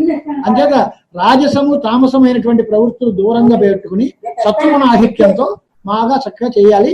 దానికి సాత్విక ఆహారం తినడం, సత్సంగం ఏర్పాటు చేసుకోవడం, సత్పురుషులతో కలిసిమెలిసి తిరగడం, సద్గ్రంథ పఠనం, మహాపురుషుల్ని సేవించడం, తీర్థయాత్రలు చేయడం, మంచి సద్గ్రంథాలు పఠించడం, ఇలాంటివన్నీ మార్గంగా చెప్పారు. కాబట్టి అలాంటి మంచి మార్గాల్లో ఆచార్య శంకరాచార్య సంతు జన్మని అని ఎన్ని జన్మలు ఎత్తినా మనకి శంకరాచార్యుల వారే గురువులుగా ఉండాలి. దక్షిణాంనాయ శృంగేరి శారదా పీఠాధీశ్వరులే మనకి గురువులు అనేటువంటి భక్తి శ్రద్ధలతో ఆ పరంపరలో, అవిచ్ఛిన్న పరంపరలో ఆనాడు శంకరులు, తర్వాత సురేశ్వరాచార్యుల వారు, తర్వాత విద్యారణ్య స్వాముల వారు, తర్వాత సచ్చిదానంద శివాభినవ సింహ భారతీ స్వాముల వారు, ఆ తర్వాత చంద్రశేఖర భారతీ స్వాముల వారు, అభినవ విద్యాతీర్థ మహాస్వాముల వారు, అలాగే మనకి భారతీ తీర్థ మహాస్వాముల వారు, ఈనాడు విశ్వశేఖర భారతీ స్వాముల వారు, ఇలా అందరూ జ్ఞాన వృద్ధులు, తపోవృద్ధులు, తపోనిధులు ఉన్నారు. కనుక అలాంటి గురువుల్ని నమ్ముకుని వారిని ఆదర్శంగా పెట్టుకుని ధర్మం తెలుసుకోవాలి, చదువుకోవాలి, చక్కగా గ్రంథాలన్నీ చదవాలి. కాలక్షేపం వాళ్ళ కరోనా లోకానికి అందరికీ మనకి ఇబ్బంది పెడుతోంది, కానీ మనకి బాగా ఉపకారం చేసిందని అనుకోవాలి. శంకర జయంతి 5 రోజులు ఎక్కడికో ఆ సంభవానికి ఈ సంభవానికి పోయి అక్కడ ఇక్కడ ఉపన్యాసాలు చెప్పుకునే వాళ్ళం కాస్త ఇంట్లో కూర్చుని కాస్త భాష్యాలు చదివి, శంకర విజయం చదివి, శంకరుణ్ణి పూజ చేసి ఇలాంటి ఒక అవకాశం వచ్చింది.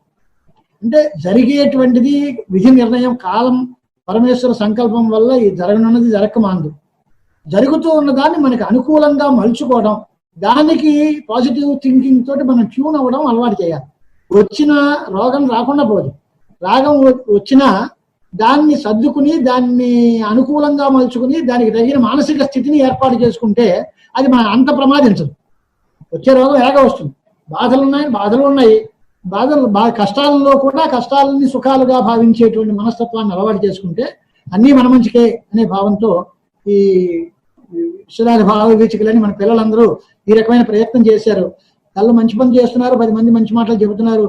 మన విశ్వనాథ రామచంద్రమూర్తి, లేకపోతే ఐశ్వర్య కోదల రామస్వామి, వీళ్ళందరూ చాలా మంచి వేదాంత ప్రసంగాలు చేశారు.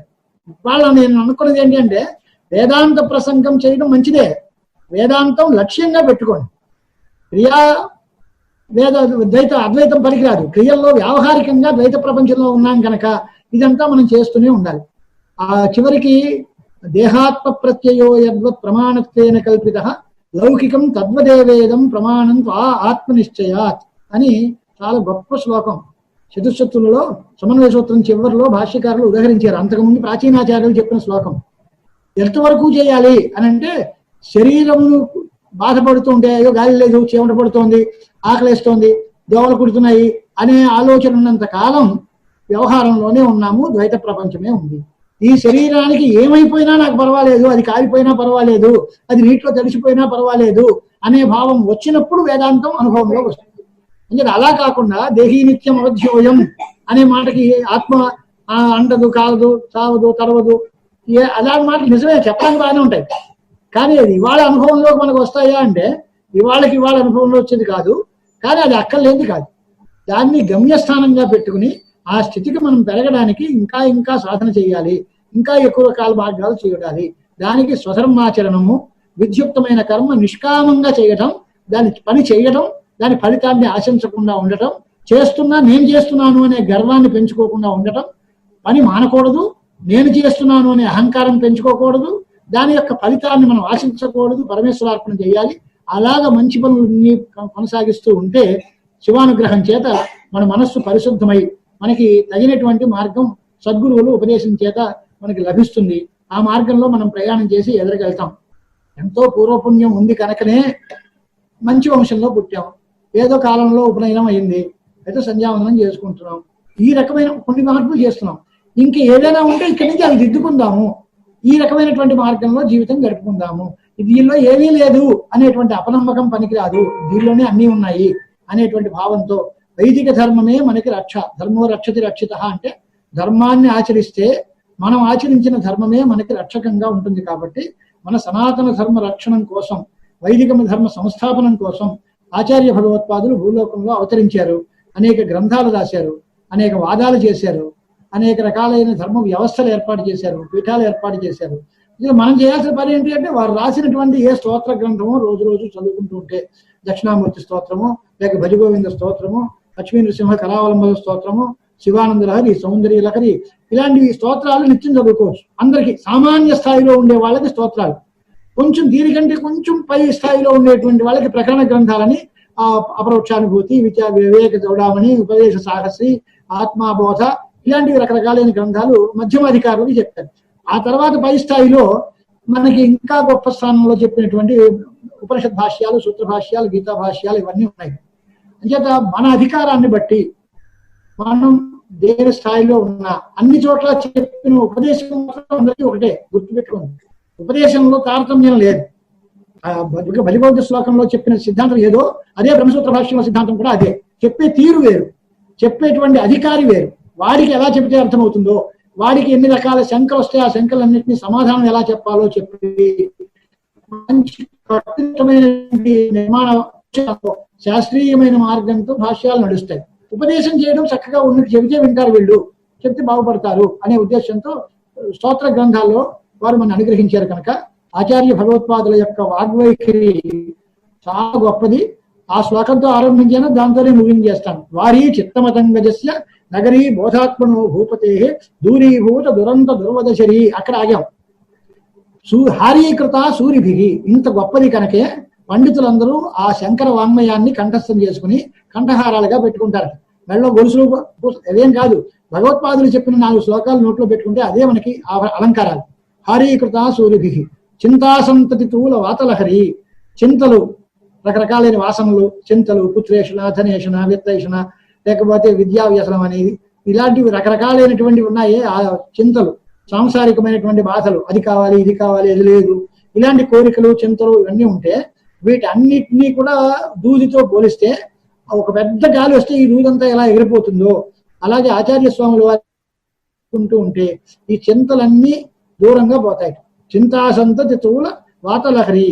ఈ నేర్పంతా ఆయన ఎలాగొచ్చింది అంటే వేదవల్ల సత్చాతురి. అలాంటి చాతుర్యం ఆయనకి వేదవాంగ్మయాన్ని ఆధారంగా తీసుకుని చేయడం వల్ల బ్రహ్మసూత్రాల్లో కూడా చాలా చోట్ల శ్రూయతే, అలాగే ఇలా చోట్ల శ్రవణాత్, ఇలాగ శ్రుతత్వాత్, ఇలాంటి మాటలే ఉంటాయి. వేదంలో ఇలా చెప్పారు కనుక, వేదం ఇలా చెప్పింది కనుక, ఈ సిద్ధాంతాన్ని మీరు ఇలా ఎందుకు బలపరుస్తున్నారు అంటే వేదం ఇలా చెప్పింది కనుక అని అంటారు ఆయన. అంచేత వేదమందు పరమ ప్రామాణ్య బుద్ధి కలిగి పూర్తి వేదాంతాన్ని అంతటినీ కూడా ఆయన మనకి ప్రచారం చేసి అందించారు. అలాంటిది ఆ వేదం వల్ల వచ్చేటువంటి చాతుర్యం కలిగినటువంటి ఆ భగవత్పాద వాగ్వైఖరి. వేదవల్ల సత్యాతురి సంసారాబ్ధి తరీహి, చెట్టు చివరికి ప్రయోజనం అది. ఈ సంసారం అనే సముద్రాన్ని దాటించే నావా భగవత్పాదుల వాంగ్మయాన్ని పట్టుకుంటే ఇంకా ఎక్కడికి అటు ఇటు తిరగక్కలు లేకుండా ఆ భగవత్పాద వాంగ్మయం ద్వారానే మనం ఈ జన్మరాహిత్యానికి సంబంధించినటువంటి ప్రయత్నం, సంసారంలోంచి బయటపడేటువంటి మార్గం, ఇవన్నీ మనకి సుగమంగా ఉంటాయి. కనుక అది భగవత్పాదీయ వాగ్వైఖరి అంత గొప్పది అని వారినే వర్ణిస్తూ ఇంకా రకరకాలైనటువంటి స్తోత్రాలు చేసి వారి యొక్క రూపాన్ని వర్ణించేటువంటి శ్లోకాలు చాలా శ్లోకాలు ఉన్నాయి.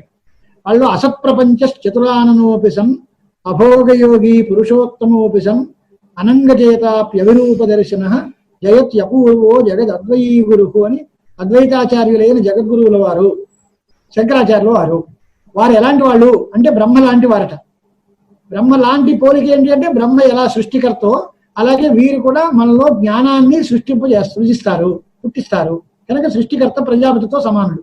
కానీ తేడా ఏంటి అంటే బ్రహ్మగారి దృష్టిలో ప్రపంచం అంతా నిజం, వీరి మతంలో ప్రపంచం అంతా మిథ్యాభూతం. అసత్ప్రపంచ చతురానన, ఇద్దరికి చతురాననుడు అనేటువంటి మాట సమానమే. చతురానన అంటే 4 ముఖాలు కలిగిన వాడు చతుర్ముఖుడు ప్రజాపతి. చతుర ఆనన అంటే మంచి నేర్పుతో కూడిన ముఖం గలవారు శంకర భగవత్పాదాచార్యుల వారు. అసత్ప్రపంచ చతురాననోపి సన్ అభోగయోగి పురుషోత్తమోపి సన్. పురుషోత్తముడట ఎవరు? శ్రీ మహావిష్ణువు. ఉత్తమ పురుషస్త్వన్య పరమాత్మేత్యుదాహృత అని పురుషోత్తముడు పరమాత్మ. ఆయన భోగయోగం ఉంది, ఆదిశేషువు మీద పడుకుని ఉంటాడు. భోగాలంటే భోగప్రియుడు విష్ణువు, భోగయోగం ఉంది. కానీ శంకర భగవత్పాదాచార్యుల వారు పురుషోత్తములే కానీ భోగాలతో ఏమీ సంబంధం లేదు, సర్వసంగ పరిత్యాగులు, ఎటువంటి భోగాలకి అవకాశం లేనటువంటి వారు. పురుషోత్తమోపి సన్ అభోగయోగి. ఇక పరమశివుడు లాంటి వారేట. కానీ పరమశివుడికి ఎగుడు దిగుడు కళ్ళుని 3 చూపులు, విషమేక్షణుడు ఆయన. దీనికి సమదృష్టి ఉంది, సమానమైన చూపు, అందరినీ సమానంగా చూడడం లౌకికార్థం. అందరి యందు బ్రహ్మను చూడడం అనేది శాస్త్రీయమైన తాత్పర్యం. నిర్దోషం హి సమం బ్రహ్మ. సమదృష్టి అనే దానికి అర్థం అందరిలోనూ బ్రహ్మని చూసేవాడు. వేదాధ్యయన సంపన్నే బ్రాహ్మణే గవి హస్తిని సునిచైవ స్వపాకే పండిత సమదర్శన. అందరిలోనూ బ్రహ్మతత్వాన్ని చూసేటువంటి అద్భుతమైన సమదర్శనం కలిగినటువంటి మనిషి ఆయన. సమదర్శన లాలసత అనేటువంటి ఆయన గుణం. అటువంటి భగవత్పాద శంకరాచార్యుల వారు జగద్ అద్వయీ గురువు, జగద్గురువుగా కీర్తి పొందుతున్నారు అన్న. ఆఖరి మాట ఏంటి అంటే జగద్గురువుగా ఎవరు ఉండాలి, ఎవరు జగద్గురువు అనేది ఒక ప్రశ్న వచ్చింది. మనం లౌకికంగా మాట్లాడితే ఒక స్టేట్ని మనం ఫార్మ్ చేసి ఈ స్టేట్కి నేను ముఖ్యమంత్రినో గవర్నర్నో అయిపోతాను అని మనందరం మనం అనేయచ్చా? కాన్స్టిట్యూషన్ ఒప్పుకుంటుందా? ఏదో నాకు 10 మంది జనం ఉన్నారు, నా దగ్గర 10 రూపాయలు ఉన్నాయి కనుక నేను ఇదిగో ఈ ప్రాంతాన్ని నేను ఒక దేశంగా డిక్లేర్ చేస్తున్నాను, దీన్ని నేను ప్రధానమంత్రిని అనేయచ్చా? లేకపోతే ఈ రాష్ట్రానికి నేను ముఖ్యమంత్రిని అని సెల్ఫ్ డిక్లరేషన్ పనిచేస్తుందా? కేంద్రం ఆమోదంతో రాష్ట్రాన్ని అనుమతించిన తర్వాత ఆ రాష్ట్రానికి ఒక ముఖ్యమంత్రి అంటే ప్రజలు ఎన్నుకుంటే అప్పుడు ముఖ్యమంత్రి అవ్వాలా? అలాగే భగవత్పాద శంకరాచార్యుల వారు ఎటువంటి పీఠాలని స్థాపించారో ఆ పీఠాలకే జగద్గురువులు అనేటువంటి మాట ఉంది తప్ప తగ్గమ వాళ్ళు నేను పీఠం పెట్టేసుకుంటాను, ఈ పీఠాధిపతిని అయిపోతాను, నేను జగద్గురువు అయిపోతాను అంటే అది చెల్లుబాటు అయ్యే వ్యవహారం కాదు. జగద్గురువులు అంటే ఆయన జగద్గురువు. మొట్టమొదటి జగద్గురువు కృష్ణ పరమాత్మ, తర్వాత జగద్గురువులు వ్యాసభట్టారకులు, తర్వాత జగద్గురువులు మన శంకర భగవత్పాదాచార్యుల వారు. ఇది ఒక క్రమం. శంకరాజ విజయంలో చెప్పినటువంటి మాటలు ఏంటి అంటే ఆద్యే సత్వముని అని కపిలాచార్యుల వారు మొదట్లో కృతయుగంలో గురువుగా ఉండేవారు, త్రేతాయుగంలో దత్తాత్రేయ స్వామి వారు గురువుగా ఉండేవారు, ద్వాపర యుగంలో వ్యాస భట్టారకులు గురువుగా ఉండేవారు, కలియుగంలో శంకర భగవత్పాదాచార్యుల వారు గురువుగా ఉన్నారు. వారు జగద్గురువులు అనే స్థానం. కృష్ణం వందే జగద్గురువు అని పరమాత్మ మనకి ఇచ్చారు కనుక నారాయణ పాదోద్భవమైన గంగ మన ముంచుతుంది. యా పద్మనాభస్య ముఖపద్మాద్వినిశ్రుత అని గీత అనేటువంటి గంగ అయితే పద్మనాభుడి ముఖపద్మంలోంచి వచ్చింది. ఇది మనని ఉద్ధరించి సముద్రంలోంచి బయటపాడేస్తుంది. కొన్ని ఏమో నీటిలో ముంచేవి, కొన్ని నీటిలో ములిగిన వాడిని బయటికి తెచ్చేది. అంటే భగవంతుడు చెప్పినటువంటిది గీతామృతం కానీ, సూత్రభాష్య వ్యాఖ్యానం కానీ, మహాభాష్యం ఉపనిషద్ భాష్యాలు కానీ ఇవన్నీ కూడా మనకి సముద్రంలో పడినటువంటి వాళ్ళని బయటికి పాడేసేటువంటి మార్గాలను చూపించే తప్ప మన అందరినీ దానిలో ముంచేసేటువంటి ప్రమాదకరమైన వస్తువులు కాదు. అంటే అలాంటి అద్భుతమైన లోకోపకారం చేసిన మనిషి సాక్షాత్తు శంకరుల యొక్క అవతారం. శంకరులే స్వయంగా వచ్చారు. 8 ఏళ్ళు ఆయుర్దాయం, తర్వాత సన్యాసం పుచ్చుకోవడం వల్ల ఇంకో 8 ఏళ్ళు ఆయుర్దాయం పెరిగింది. తర్వాత వేదవ్యాస సందర్శనం చేసి వేదవ్యాసులతో వాగ్వాదం చేసి ఆయన్ని మెప్పించి ఒప్పించి ఆయన చేత వరం పొంది ఇంకొక 16 సంవత్సరాలు ఆయుర్దాయాన్ని పెంచుకున్నారు. ఆ చిట్టు చివరిలో గౌడపాద మహర్షి వీరి పరమ గురువుల వారు కూడా వారిని దర్శనం అనుగ్రహించి ఆయన నువ్వు నా మాండూక్య కార్యక్రమం మీద భాష్యం రాసేవట, చాలా సంతోషం, అది చూడడానికి నిన్ను చూద్దామని వచ్చాను నేను అని వారు కూడా చిరంజీవి ముని అని పేరు ఆయనకి, గౌడపాద మహర్షి. ఆయన కూడా దర్శనాన్ని అనుగ్రహించారట. అలాంటి గొప్ప లోకోత్తరమైన చరిత్ర కలిగిన మహానుభావులు శంకరాచార్య స్వామి వారు. వారి జీవిత చరిత్ర ఎన్ని నాళ్ళైనా చెప్పుకోవచ్చు. మనకు ఉన్న పరిమితి సమయం చాలా తక్కువ కనుక ఈ 4 మాటలతోటి చెప్పి శంకర భగవత్పాదాచార్యుల వారి యొక్క పాదపద్మాలకి భక్తిపూర్వక ప్రణామాలు సమర్పించుకోవడం. ఎప్పుడూ శంకర వాంగ్మయాన్ని అనుసంధానం చేసుకుంటూ ఉండాలి. దాంట్లో అతి చిన్న శ్లోకాలు భగవద్గీత భజగోవింద శ్లోకాల దగ్గర నుంచి ప్రారంభం చేసుకున్న రహస్యం చాలా గొప్పది, భాష చాలా చిన్నది. అందరినీ అనుగ్రహించాలనే దృష్టితో వారు అనుగ్రహించారు కనుక ఆ రకమైన ఎవరికి అధికారం ఎక్కడుంటే అక్కడే ఆ రకమైనటువంటి భగవత్పాద వాంగ్మయాన్ని అనుసంధానం చేసుకుంటూ మానవ జన్మని కృతార్థంగా చేసుకోవాలి అనేటువంటిదే మనం చేసుకునే పని. ఈ ఈ 5 రోజులు శంకర జయంతి ఉత్సవాలు మనం చాలా శ్రద్ధాశక్తులతో చేసుకున్నాం. ఫోటోలన్నీ చూస్తున్నాం, ఎవరింట్లో వాళ్ళు చక్కగా పూజలు చేసుకుని పారాయణ చేస్తూ పుస్తకాలు చూపించి ఆ ఫోటోలన్నీ చూస్తే చాలా ఆనందంగా వేసింది. పొద్దున్న పిల్లలిద్దరూ తోటక అష్టకం చెప్తూ ఉంటే అది కూడా చాలా ఆనందంగా ఉంది. అయితే భగవత్పాదుల అష్టోత్తర నామాలు, భగవంతుడు చెప్పినటువంటి తోటక అష్టకం, తర్వాత ఎత్కించిన గ్రంథాధ్యయనం, ఈ భగవంతుడి యొక్క పూజ. ఇది చివరిగా మాట చెప్పాల్సింది ఏంటి అంటే, ఇవాళ శంకర జయంతి కనుక ఇంత వైభవంగా చేసుకున్నాం, రేపటి నుంచి మళ్ళీ వదిలేసాము అని అంటే, మా గురువు గారి పేరు వెంకటేశ్వర శాస్త్రి గారు ఒక మాట చెప్పారు. మనస్సు అనేది మట్టి ముద్ద లాంటిది రా అబ్బాయి, ఆ మట్టి ముద్దతోటి మనం గణపతి బొమ్మ చేద్దాం అనుకుంటే దానిలో నీళ్లు పోయాలి. నీళ్లు పోయాలి అని దాని మీద 1 చెంచా నీళ్లు పోస్తే అదేమి సరిపోద్ది, దానికి అది ఇంకదు. అలాగని తక్కువ గాలి బాగోలేదు కదా అనే ఉద్దేశంతో బాల్చి నీళ్లు దాని మీద పోసేస్తే ఆ మట్టి కొట్టుకుపోతుంది తప్ప అది మనకేమీ ఉపయోగించదు. అంచేది ఏం చేయాలి, ఆ మట్టి పీల్చుకునేలాగా ఆరారా దానిలో నీళ్లు పోసి ఆ నీటిని అది పీల్చుకుని అది మెత్తపడే వరకు దాన్ని చూపిస్తే అప్పుడు మనం ఏ బొమ్మగా దాన్ని చేస్తే అలా చేయొచ్చు.